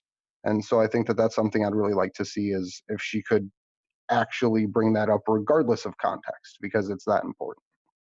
So I'm conflicted, because I would really like what you just said to happen, and I would like what Christy said about Tulsi having a chance to rebut to happen. What I uh what I imagine would happen is, if Tulsi brought up Julian Assange, she would get, however many seconds to say her piece, but then the moderators would go and let everyone who is openly shown disdain for Julian Assange, answer the question, cut to commercial, so that for a full 5, 6, 7 minutes, all the American public hears is smear after smear after smear after smear, and then they just cut. I don't. That doesn't mean she shouldn't try, and that doesn't mean that, as Andrew said, she shouldn't make it a point to say it every time she's asked a question. But I Tulsi has made a few questionable choices of her own as of late. And I don't know. I mean, it would be nice to see her pull something like that off. I'm thin on hope in the Democratic presidential primary. There is no sane or justifiable reason to think that it's a free and fair process. We have court documents to prove that it's not. But here's hoping. That's pretty much all we have at this point is the good old hope and change. But I do want to move on to the next topic and kind of get out of electoral politics if we could. Does anyone have something they wanted to bring up or talk about? Oh, I do want to mention that October 11th is when the Nobel Peace Prize will be awarded. Well, not awarded, but it will be announced who receives it. And I do want to mention that Julian Assange has again been nominated this year. He's been nominated many years, I think all the way back since 2010. So this will be interesting. I like, we're talking about hope here. I don't know if they'll actually give it to him, but wouldn't it be amazing if they finally award this to him after all this time? Right, especially on that day of all days too. Yes, the 6-month anniversary of his arrest. That would be. Are they still taking submissions? Like, can you still put in requests for that, or is that closed? No, it's closed. They're Okay. announcing who gets it Friday, and then it will be awarded on December 10th, I believe, in Oslo. So. Yeah, that would be quite symbolic if he were to receive that award. And I think it's absolutely deserved, of course. Absolutely. And there was an article written by Felicity Ruby about this too, where she lays out point by point why he is deserving of winning this award. And Christy's right. He and WikiLeaks, I believe, have been nominated every year for the past several years. I don't know if that's quite a normal thing. I don't know if that's typical that happens, that one person tends to consistently receive nominations for it. I'm not very familiar with how that process works, but I think it would be great to see that happen on Friday.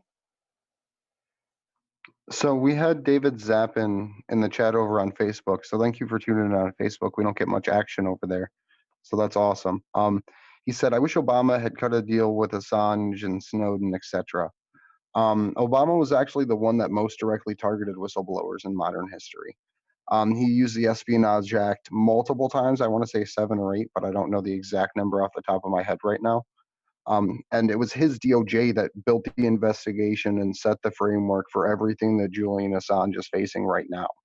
That's something that kind of gets lost in the conversation by leftists, is to use that term way too broadly, is the fact that this all started under Obama.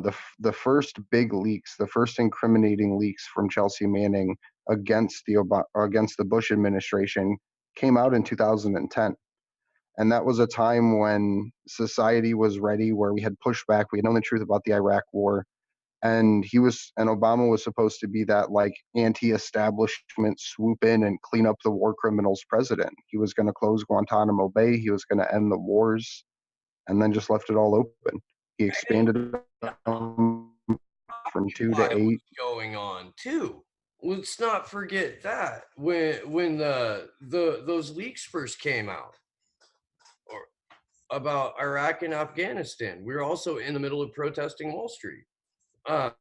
We were still in the middle of a financial collapse. Like the conditions were perfect for a lot of mass mobilization, but there was minimal presence. You know, the reporting that was done on it was terrible for the most part.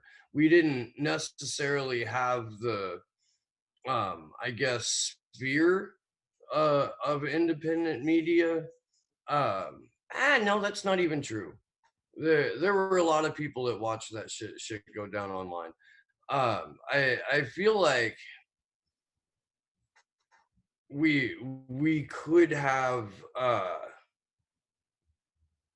we could have made that a lot more interesting. But again, Barack Obama stood idly by while the police were unleashed as rabid attack dogs, cracking the heads open of innocent people, let alone anybody who was throwing a freaking rock or bottle or anything at people in full body armor and shields. Yeah, Barack Obama did a great job of looking the other way when there was violence done on poor people, on indigenous people at Standing Rock. Barack Obama punted more than people realize.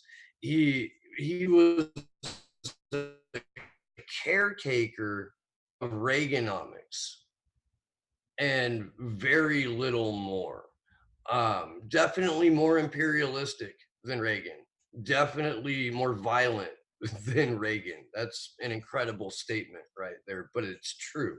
Um, Barack Obama governed like a center right to far right Republican because he is.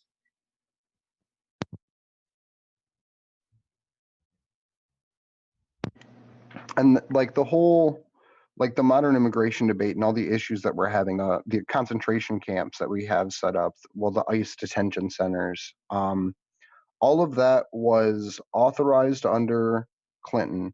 It was funded under Bush, built under Obama, and now it's being used under Trump. All of the people play for the same team. Whether you're a billionaire or you're a 500 millionaire, you still have a very, very, very strong drive to protect your wealth from anyone else. And it doesn't matter if you're Nancy Pelosi or you're Donald Trump. You'll kneel to what you have to kneel to remain in those positions of power. And that's ultimately what it comes down to, is these people, even like the Bernie Sanderses of the world, we look to them for these like big idolizations, like, hey, they're going to save us. But no one's coming to save us. It is us that has to do the saving of us, because there's no one out there that's coming on a white horse.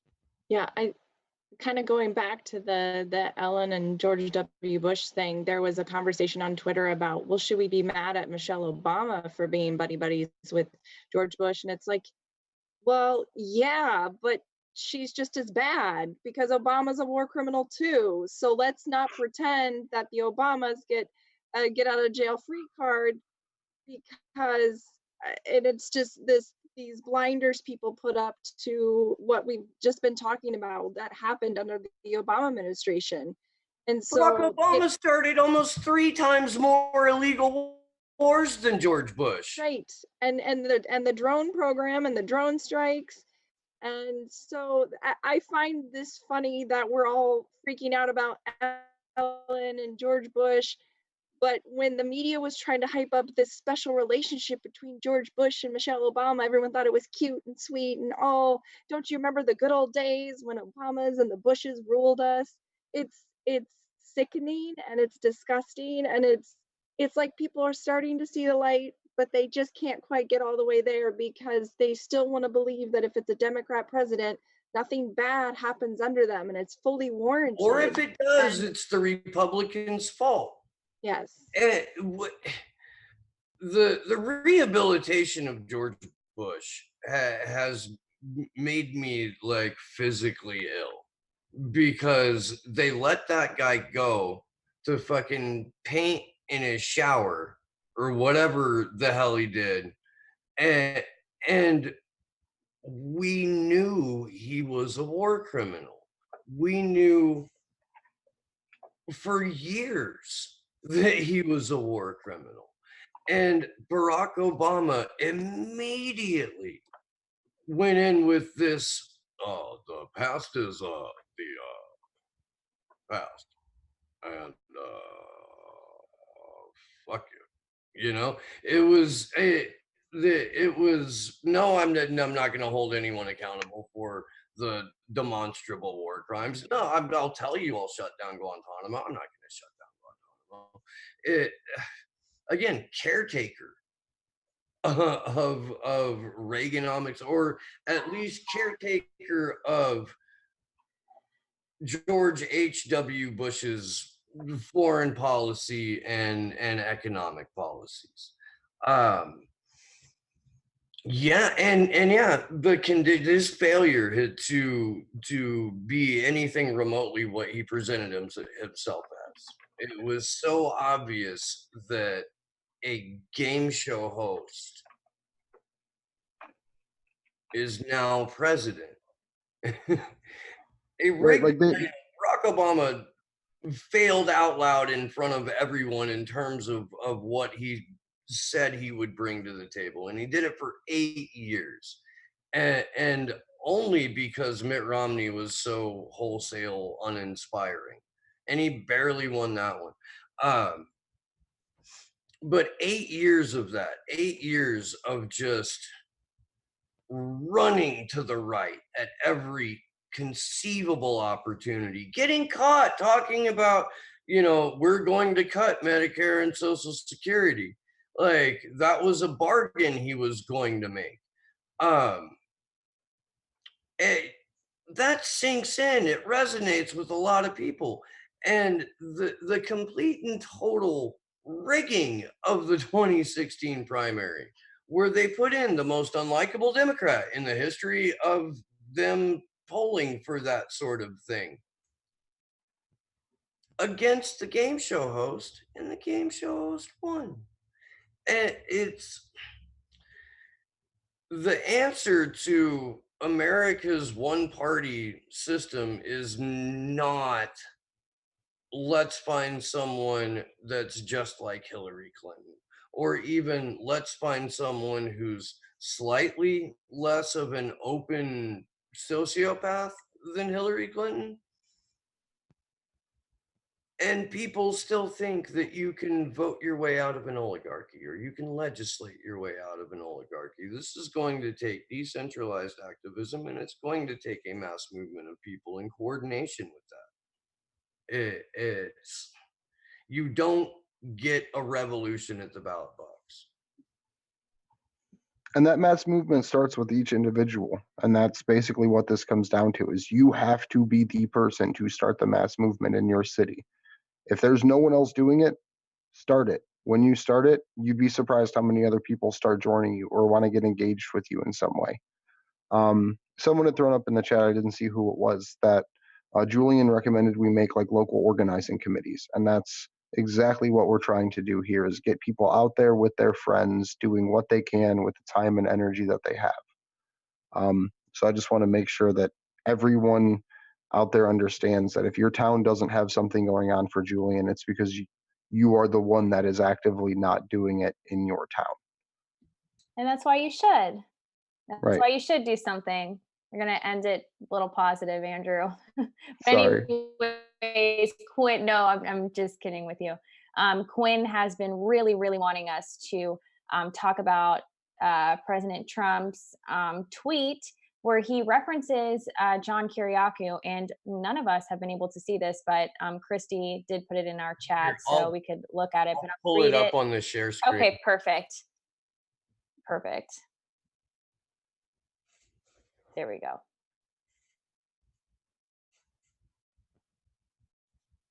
All right, I guess I'll just read it. So he just says, I don't think it's a whistleblower at all. Of course, we know who he's talking about.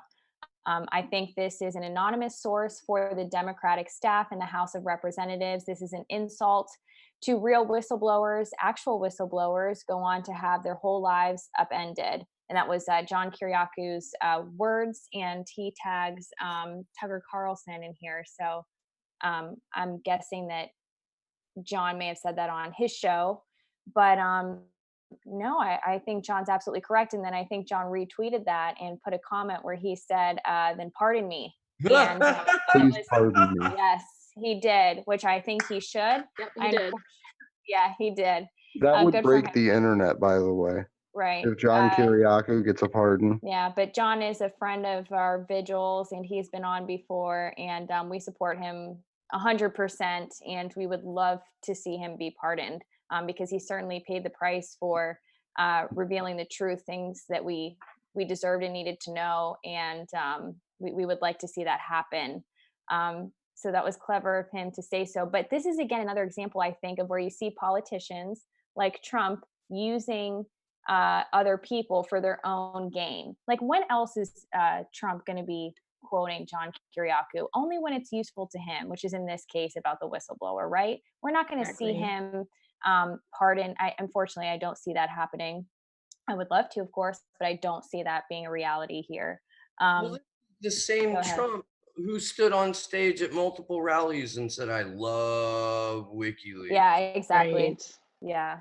It's And also convenient when it's in his favor, and it's really it's disheartening, but at the same time I don't know if I had really high expectations for Trump to do anything. But yeah, he's an opportunist, and this is just an opportunity for him to throw this back at the Democrats. So, Yeah, and exactly. something too, this comes on the heels of the news that 8chan's going to be reopening under the name 8kun. So this gives all of those message board people the chance to be like, oh, look at this, look at this, look at what he's doing, while completely ignoring all of the facts about absolutely everything else going on. So I think that that's something important to talk about too, is this may just be some way to get the internet astir when the magical letter shows back up on the renamed boards. So like, I don't trust Trump as far as I can throw him. I think engaging with Trump supporters is important, but engaging with them on an issue basis, not on a, hey, we want you to vote for someone else basis.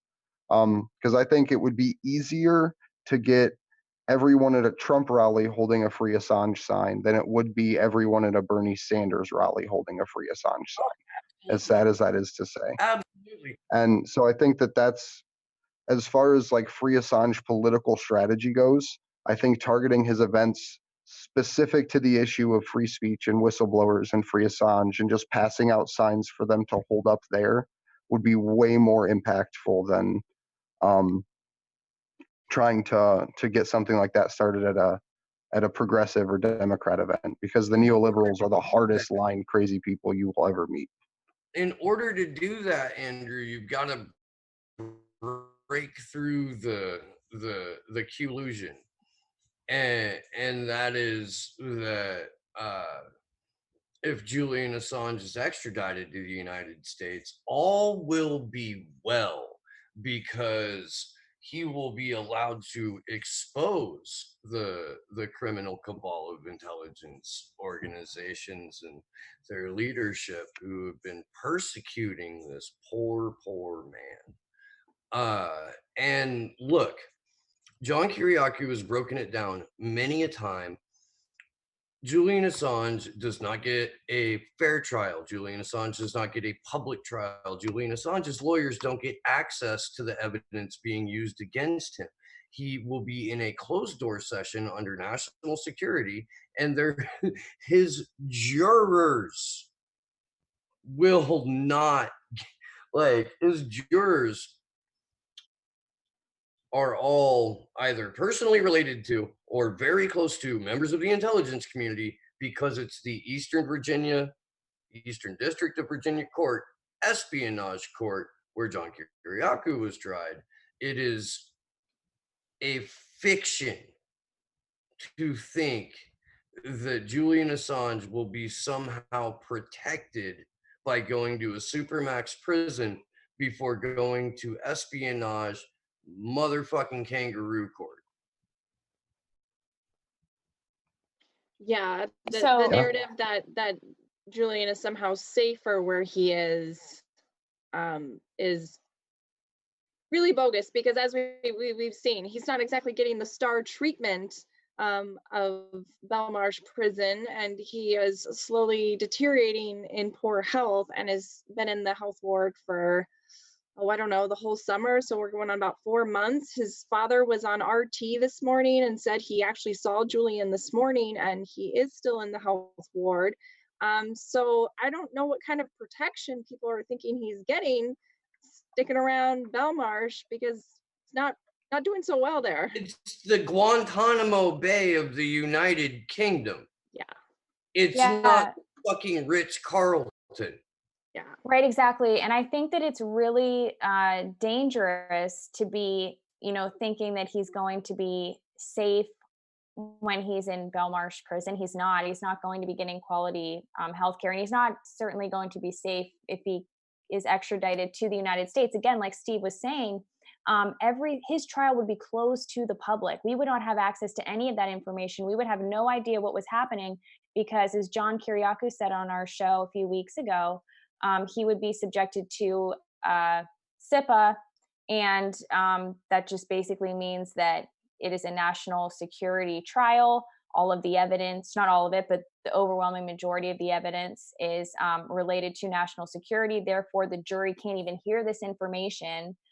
So it's inherently an unfair trial. He doesn't even have access to speak with his attorneys. So again, we're really trying to crush this idea, this very, very incorrect notion that by coming to the US, he would be safe. That is absolutely not the case at all. It's not at all the case. He needs to be, the best scenario is that these charges are dropped and he is able to go home to Australia and seek adequate and proper medical care, because I understand that he does need that. And again, yes, he may be in the health ward in Belmarsh prison, but remember, it is the Guantanamo Bay of the UK, and the care he's receiving there, we can't, assume that it's going to be of high quality. Right. If he was being kept there for the extradition hearing as some sort of protection, there are other prisons in the UK. There are, less supermax. I don't know the grades of the prisons in the UK, but I'm pretty sure there's probably a little bit more comfortable accommodations you could be giving somebody if you were worried about him being a flight risk and having to hold him for an extradition hearing than the Guantanamo Bay of the UK. Like that, the narrative that this is the safest place for him, it's completely broken down by the fact that where he is and how he's being treated, and he's not allowed to see anybody. He's essentially in solitary confinement. He doesn't have access to his lawyers. He doesn't have access to computers. He cannot even get court documents from his lawyers. They have to be posted to him. Oh, you want him to get him via mail? Well, he doesn't get his mail either, because as we've seen multiple times since he's been there, his mail gets held for months. So I really discourage anybody from using this as this safe narrative of he's being protected. No, he's being slowly killed. Okay, like bottom line, that's what's happening in the UK. And like Joe Loria said, it really feels like the UK officials would rather him just die in prison than go through an actual extradition hearing.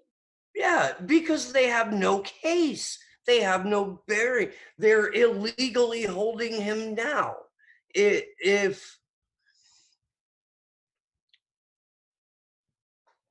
people were slightly more comfortable with the idea that you don't get to be president because you're going to buck the system, that you don't magically get whisked into office, that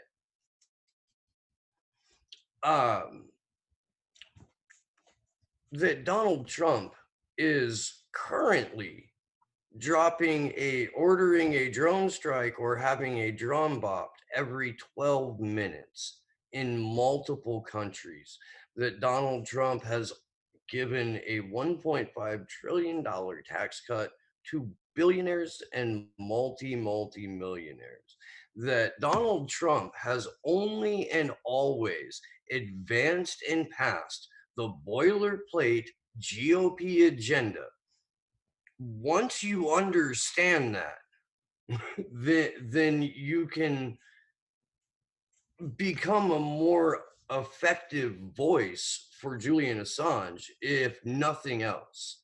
Right. It starts with education. There's no denying that Donald Trump has been an effective Republican president who has passed a very standard and even probably more optimistic than they would have got out of Jeb Bush, or more accomplished than Jeb Bush. But it's the standard Republican agenda. It's expand the empire, austerity for the poor, tax cuts for your donors and the owners of your party. And that's fucking it. Stack the court with right-wing judges. They did that. They have nailed that one.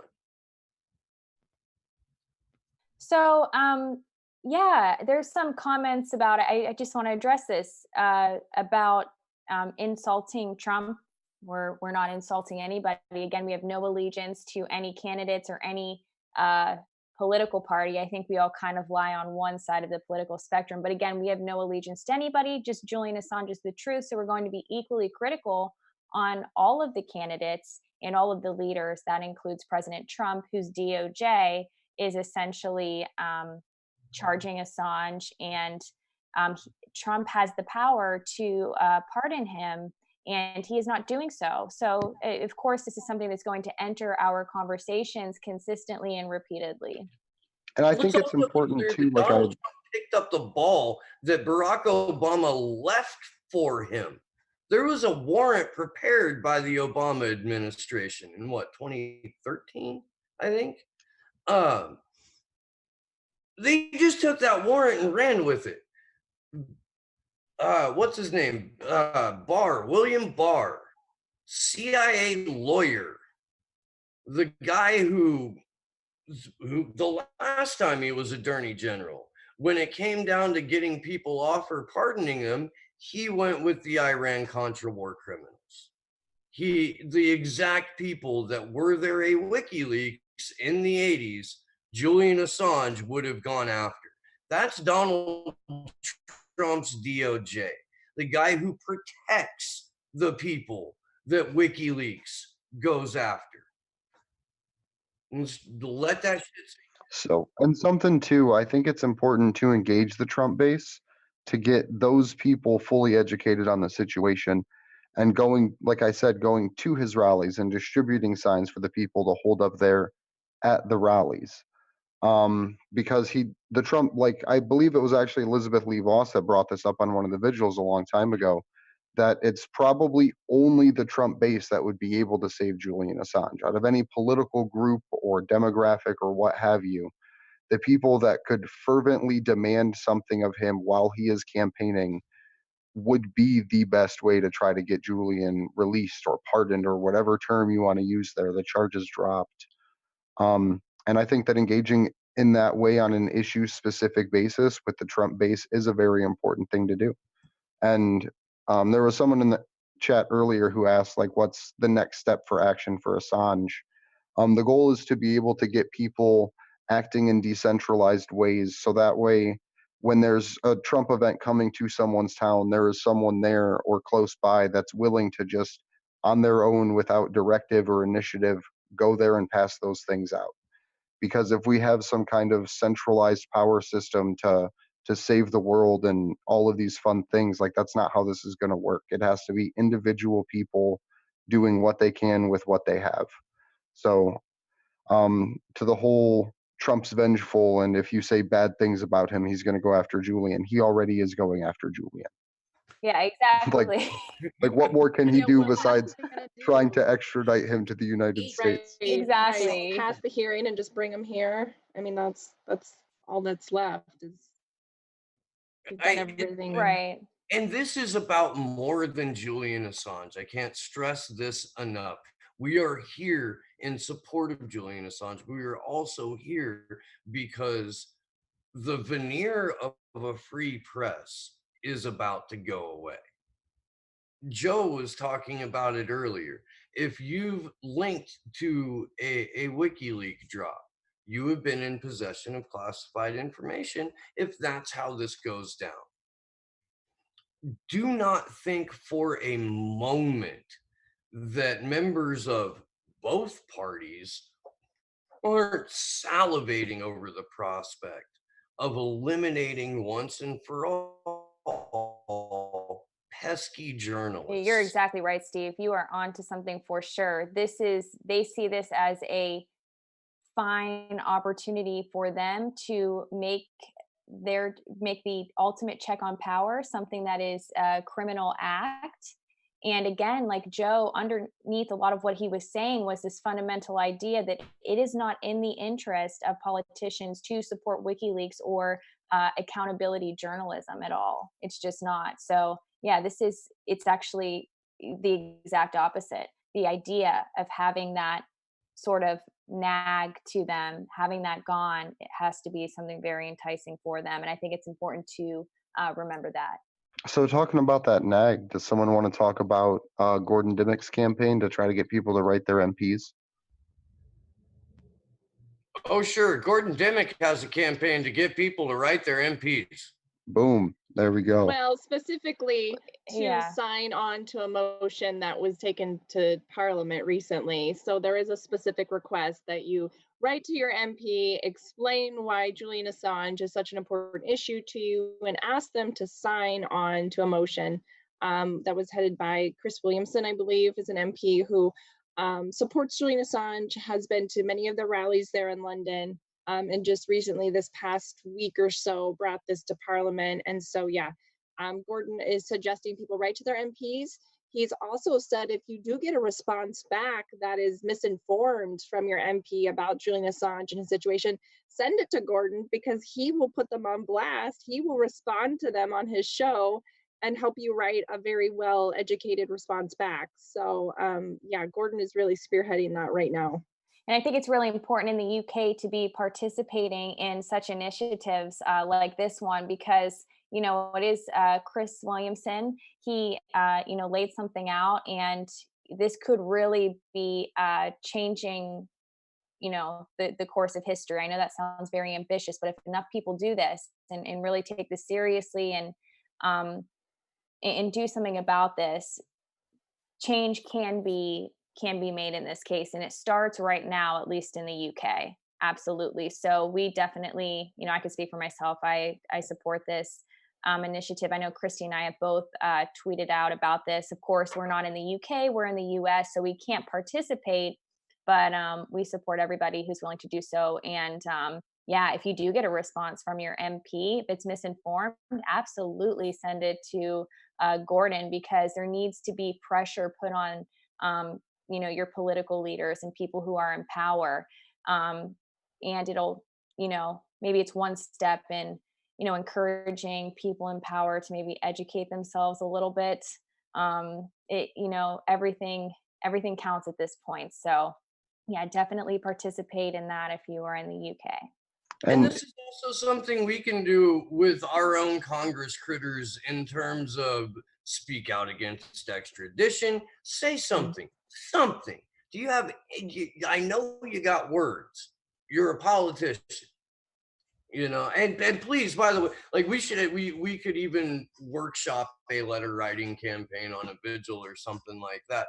But I mean, please be formal as possible and save your naughty words for your head when you write your Congress critter. You use your $3 words. So for people in the US, I don't know about the UK, there's a Facebook page you can follow called ResistBot, and it may be on Twitter too. I don't know. I've only ever used it on Facebook and through text messaging. But they will send faxes or emails or give you phone call links to contact these people directly. So you can literally just type up a message, send it to them, and they'll send a fax to whoever you want within Congress and within state governments. So that's a very, very cool tool that you can use. And again, that's ResistBot. If you follow Unity for J, we often tweet out how to contact your MP if you're in the UK, how to contact your local politician or representative if you're in the US, and also how to contact your politician if you live in Australia as well, because Australia is another country that can speak up and has a voice on this, as Julian Assange is a citizen of Australia.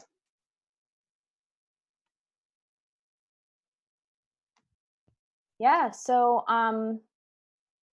Oh, I did. what else? Go ahead. Oh, I wanted to bring up, or at least kind of go into a little bit more detail on David Morales, the owner of UC Global, um, because uh, he's facing charges for violating Julian Assange's privacy. Like the guy who owned the company that was spying on Julian Assange and was, spying on the women's bathroom, for Christ's sake, uh, and everywhere else. He got he got arrested back in August. We were just now becoming aware of it. Um, and he's out on bail. Like, does a guy who is in that position, does he get to go to court, or is he gonna get dirt napped? And then we can discuss the article. But that's my question to the panel, right? For the moment, does David Morales? That's pretty. I guess I can't start a Deadpool. That's illegal. I guess it would really just depend who he is or isn't going to sell out for the way that his trial goes. If he just plays the game, keeps his mouth shut, and it just rolls over smooth, he'll probably just walk away with a slap on the wrist. He'll get the Jeffrey Epstein prison sentence where he's in and out every single day for 24 hours a day, 7 days a week, with no logs kept for when he shows up or when he leaves. Right. So that's I think there's going to be, of course, a double standard here. I am happy, though, to see that he was arrested in September. I think the investigation was in August. We're again just now finding out about all of this. But I was happy to see that he was even arrested to begin with. They did find in his home, on an unrelated note, 2 guns, I believe, that had the serial numbers scratched off of them. So that was really strange. It'll be interesting to see if anything comes of that. I'm not exactly sure if anything has, but yes, he was essentially working with the Americans. And I think I mentioned this earlier in the vigil. What I found particularly disturbing here was the fact that American intelligence was referred to as clients when it came to this sort of intelligence operation. So they're definitely seeing this as like a business. Well, And this reminds me of, too, what we see with the Five Eyes and the NSA as well, where the NSA is at the top of the inverted pyramid, which Susie Dawson explains, and they have all of this data and all this information, and it's basically the customers, which is the CIA, FBI, Department of Agriculture, even so many other groups that are their customers that then request the information. So I thought that was interesting to see kind of that parallel there when it comes to this issue with this Spanish security firm. But like I said, I was happy to see that he was arrested. Like Andrew, I don't see him, receiving a harsh penalty for this, but we'll see how this plays out. Yeah, his passport was taken, bank accounts frozen, and he has to check in every 2 weeks. So I think it's a situation, like you said, that it's just going to be this very relaxed sentence and kind of slap on the wrist. But really, more than that, thinking about the violation of not only Julian Assange, because a lot of people sort of dismissed the spying on him that was going on in the embassy. It's like, well, he just, sort of this attitude of he deserves it because, he needs to be watched. And I don't know, there just seemed like there was a lot of it that blew over. It didn't seem to be a violation to anybody that he was being so closely watched and monitored and recorded. But now we're not talking just about him. We're talking about anybody who came to visit him. And yeah, like we know the women's bathroom was bugged. Like this was is it just was it this article that talked about how when people had come to visit him, there were some people that had brought edible paper? Was that this article? That was erratic. Yeah. Yeah. yeah. But basically, they would confiscate everybody's electronics before they entered the embassy. And what they would do is that they would, for people who were high priority targets, if they were Russian or American, specifically if they were journalists or attorneys, they would definitely go through their devices. They would take photographs of it. They would retrieve a they would retrieve a number that is unique to the cell phone, and basically that allows you to hack into the phone, I believe. I am not as I'm not familiar with technology like that, but from what I've read, they're able to get into the phone by having this number, or they have at least greater access to it. But they were doing so. The American intelligence agencies were calling upon a foreign intelligence or foreign intelligence agency or company to get information on its own citizens. It's extremely disturbing, and it's something that unfortunately we're not going to be hearing about in our American mainstream media. But I think is something that happens all too often, and I couldn't imagine if, being one of the people that visited and hearing about this, I'm sure they suspected that something was going on, but to have this come out and know that your information is out there to these people who can't be trusted, that has to be a uneasy feeling. Well, to know that Someone, there's no such thing as lawyer-client privilege is pretty disgusting too. Right. Yes. But when the CIA is referred to as a client, it's because if you're an intelligence gathering organization, that's what you are. You're an autonomous thing. Governments are your clients. Other intelligence agencies are your clients. Businesses are your clients. I have a screenshot of the inverted pyramid that Susie Dawson refers to as the reverse wedding cake, which sounds way kinkier than it is in real life. Um, but let me pull that up. And now I And believe too, after 9/11, they're able to have greater access to this information, like the actual systems they have access to instead of oh, just that report. So so yeah, so real quick, unless Chris, well, Taylor, you're the U.S. spokeswoman for One versus Five Eyes. Would I you am. like to break this down? Yes.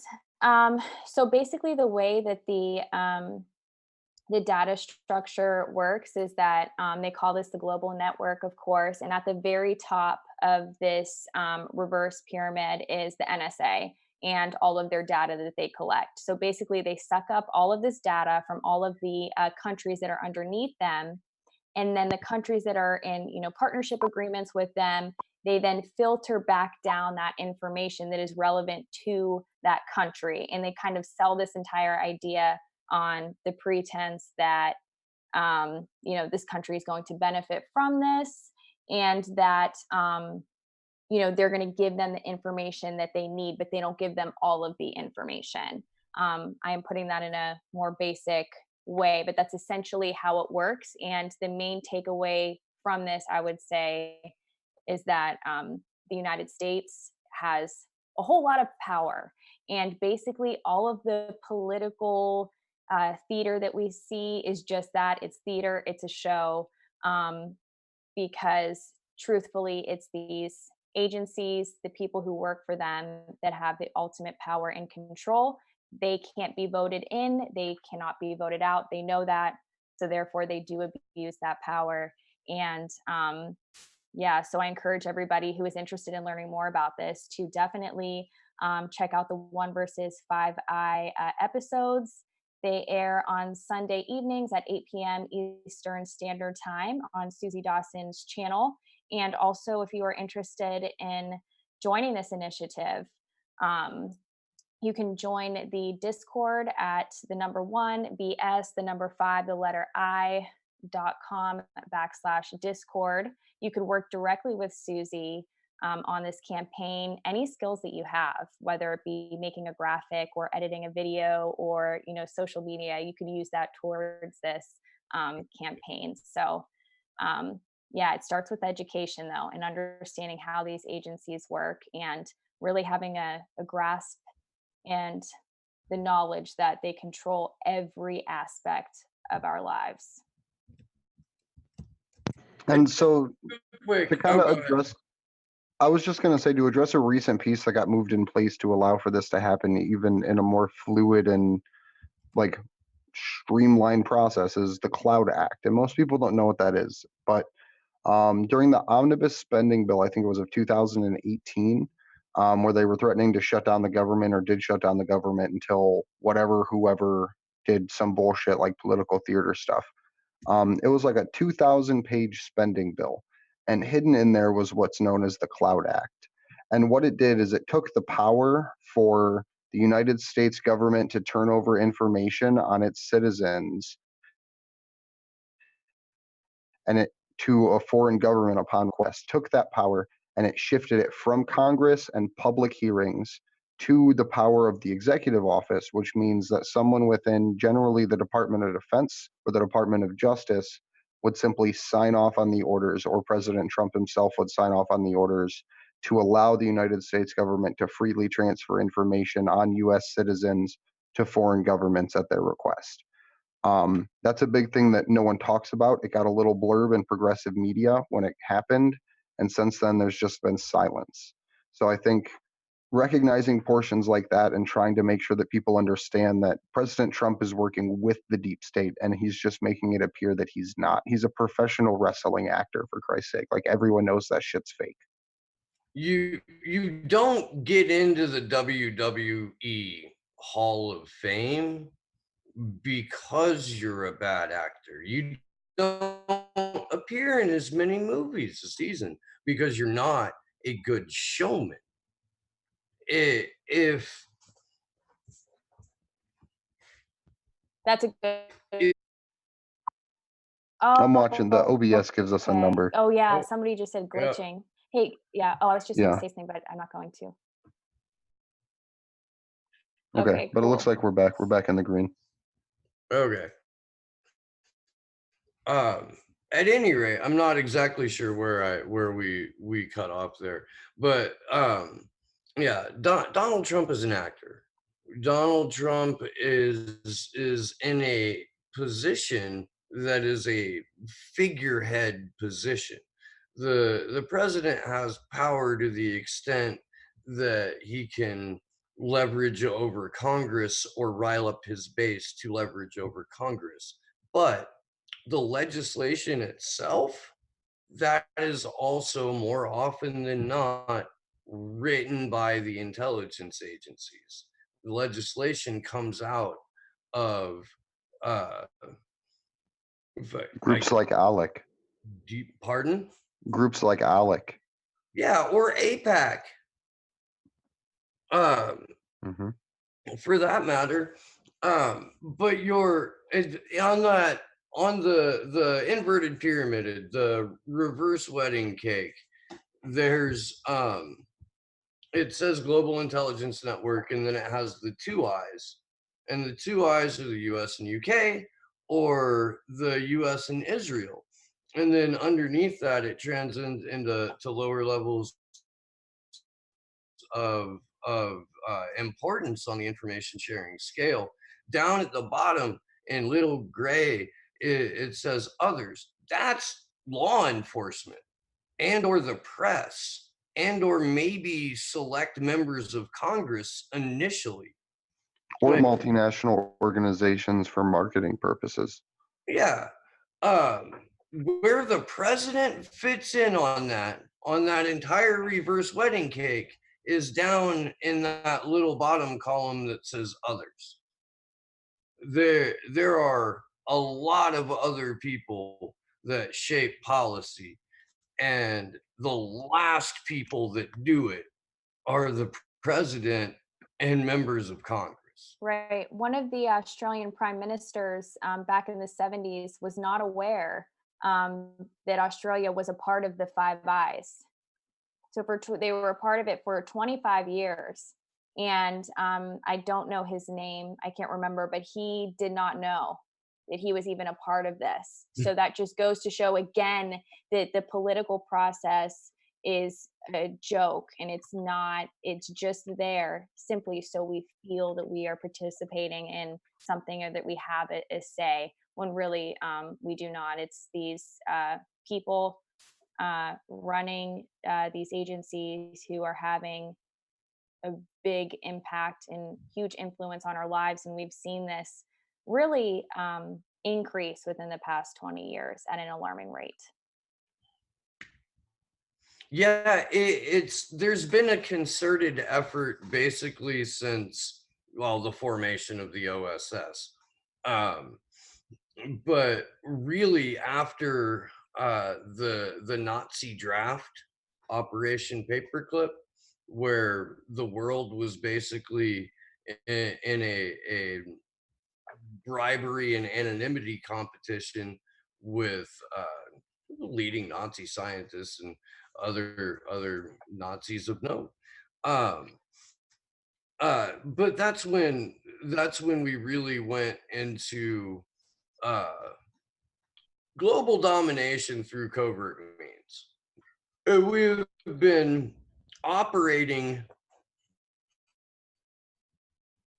in that reality for realistically, if not from the moment JFK was murdered, certainly by the time the director of the CIA stepped into the White House as vice president in 1980.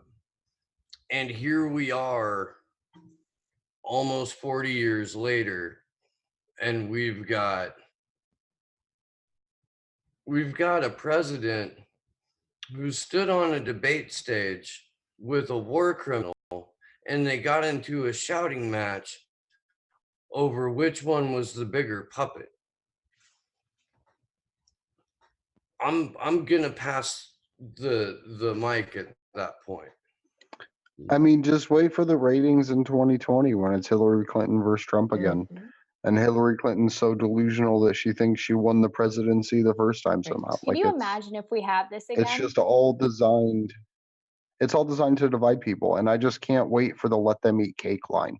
Like, I can't wait for the fucking letter that gets nailed to the church. Like, I can't wait to see what that thing is that will be remembered in history as the thing that sparked people to go crazy. So I we're mean, you getting there. saw the vitriol after the 2016 election and how people tore apart their own families and friendships. And what's going to happen if we do get Clinton versus Trump again? I mean, that's just going to fuel the fire even Well, more. That's where we have to push people like Adam into the progressive media sphere, and people like Ian into the progressive media sphere. So that way there man, is. I've been asking Yep. people to talk to Ian and talk to Adam. What we'll probably have to do, honestly, is get those media figures on with those people to do panel discussions with them, like to pull in those people that we want to talk about these candidates on with the candidates. So that's probably the direction that we'll have to go to get some of them actually circulated around. Yeah. So before we do, I think we touched on all of the news, but before we do close out exactly, any updates, any things that anybody wants to address before we go ahead and do that? I just want to mention that also on October 11th, there is a procedural hearing, technical hearing, probably something very short happening for Julian that morning. So just kind of be paying attention to see if there's any news out of that. After that hearing, there will be one on October 21st. So I'm not entirely sure if it's known what's going to be discussed, if this is just solidifying dates for February. So just kind of be aware that those things are happening, and definitely push your favorite independent media to discuss these things when they do happen, and to discuss what is happening at these hearings. Even though they might just be a few minutes long, they are still important to be reporting on. That's one of the reasons we have talked about going to London for the extradition hearing, is because we want more media to be accurately covering this. This is an important precedent for free speech and for free press.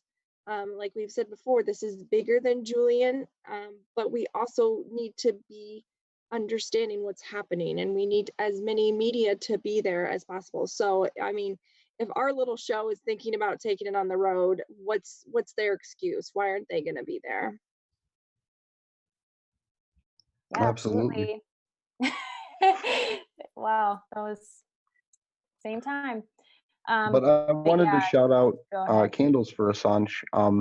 They released a list recently of the dates. I'm not going to read what the hashtags are that go along with them, but I would recommend following them at Candles, the number 4 Assange on Twitter, and Candles number 4Assange.com. October 11th, 21st, and 26th. November 2nd, 5th, 9th, 11th, and 16th. December 10th and December 17th are their dates. They are looking to have people try to register in advance. Their goal so far is 62 cities around the world acting at the same time. So I hope that we can get that number pushed higher as these more and more events come leading up to February. Yeah, there's a few events happening this Friday on the 11th and the 13th, and through this weekend. People are holding various events. Yeah, definitely follow Candles for Assange, follow Unity for Jay. Everybody's working together to really try to promote events and promote any cities that are participating. And yes, it would be amazing to beat the record that was hit for Julian's birthday this summer. Sorry. Everybody's staring at me. Okay,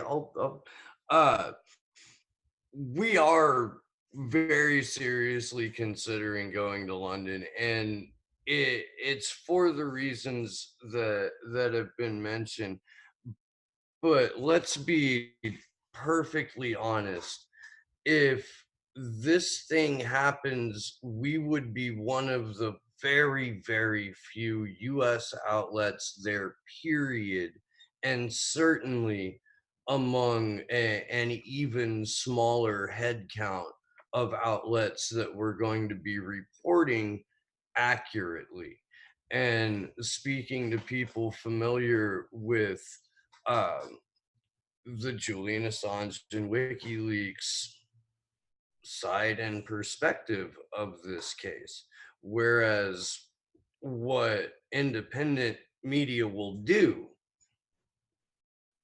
if there's not a voice there to provide accurate information, is they'll take a clip from CNN and they'll pick apart how bad the mainstream media is. And that's about it.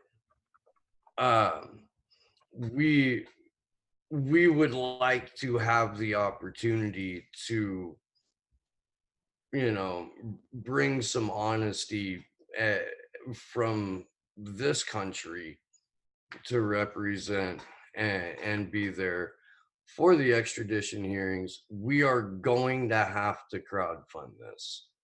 I don't know exactly what that looks like, but we're 4 months out.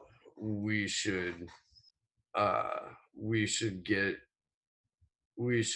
together on that, and get something going soon, because 4 months goes by really quick, man. I have children that used to be this big, and now there's 2 of them that are taller than me, and I'm not a towering giant, but they're taller than me, and I'm taller, significantly taller than like Jimmy Dore or Ron. Ron is a short man. I love him very much. But yeah, so that's the long and short of it. We're going to have to build some sort of crowdfunding effort, and we are going to be mentioning it more than once a day, I'm sure. So Yeah, please God, someone Yeah, else talk. we definitely will need the help, but it's well worth it though, honestly, because we will again be live streaming this. We will be updating you constantly on Twitter, um, but more importantly, the live streaming and letting everybody know the facts and what's going on. As soon as possible, we'll have that info to you. So it is well worth the crowdfunding for sure, because we really take this seriously and we're really dedicated to bringing you all the truth. So I'll begin by closing out. So I did talk about the 1 versus 5i campaign and explaining the inverted pyramid data structure, but I failed to really address what the campaign is about in itself and what it really means. So I want to do that before, as I close out.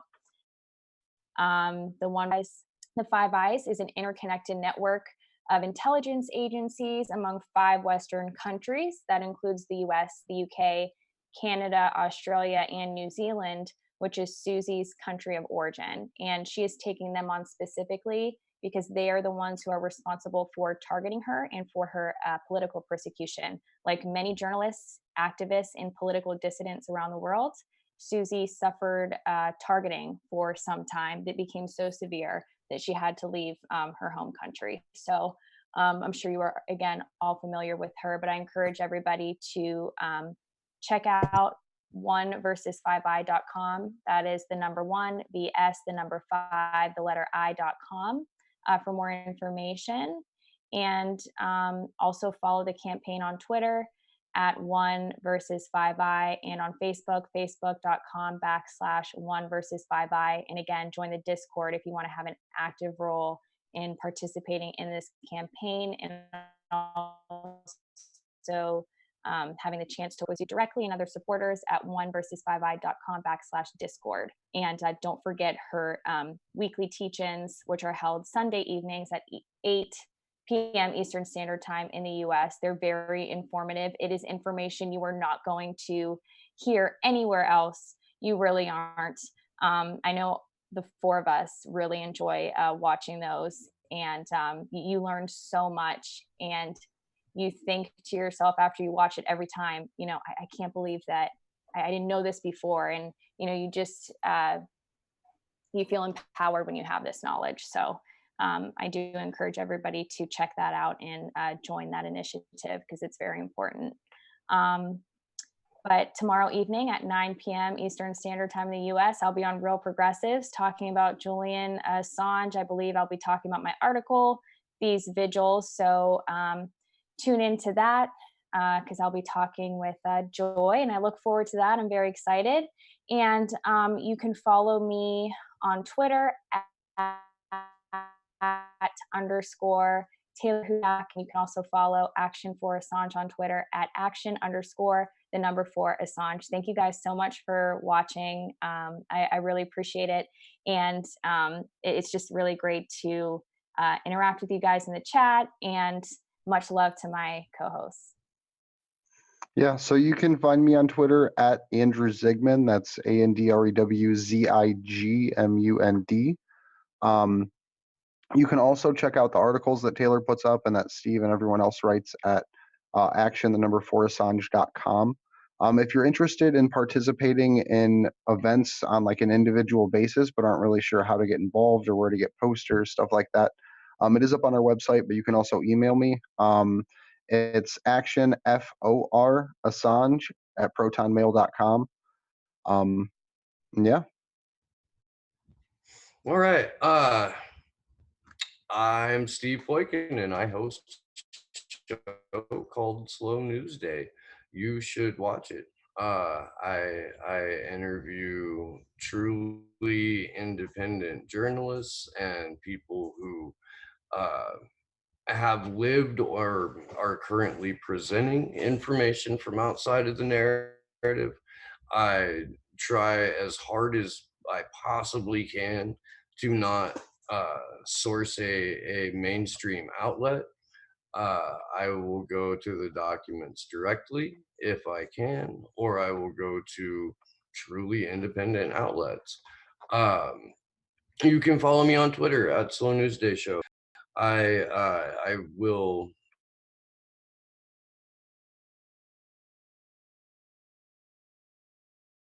Much love. Thank you, everybody, for joining us. This is our 14th Okay. week. So we were, before the show started, actually talking about how long we've been doing this, and kind of in disbelief that it's been almost 4 months now.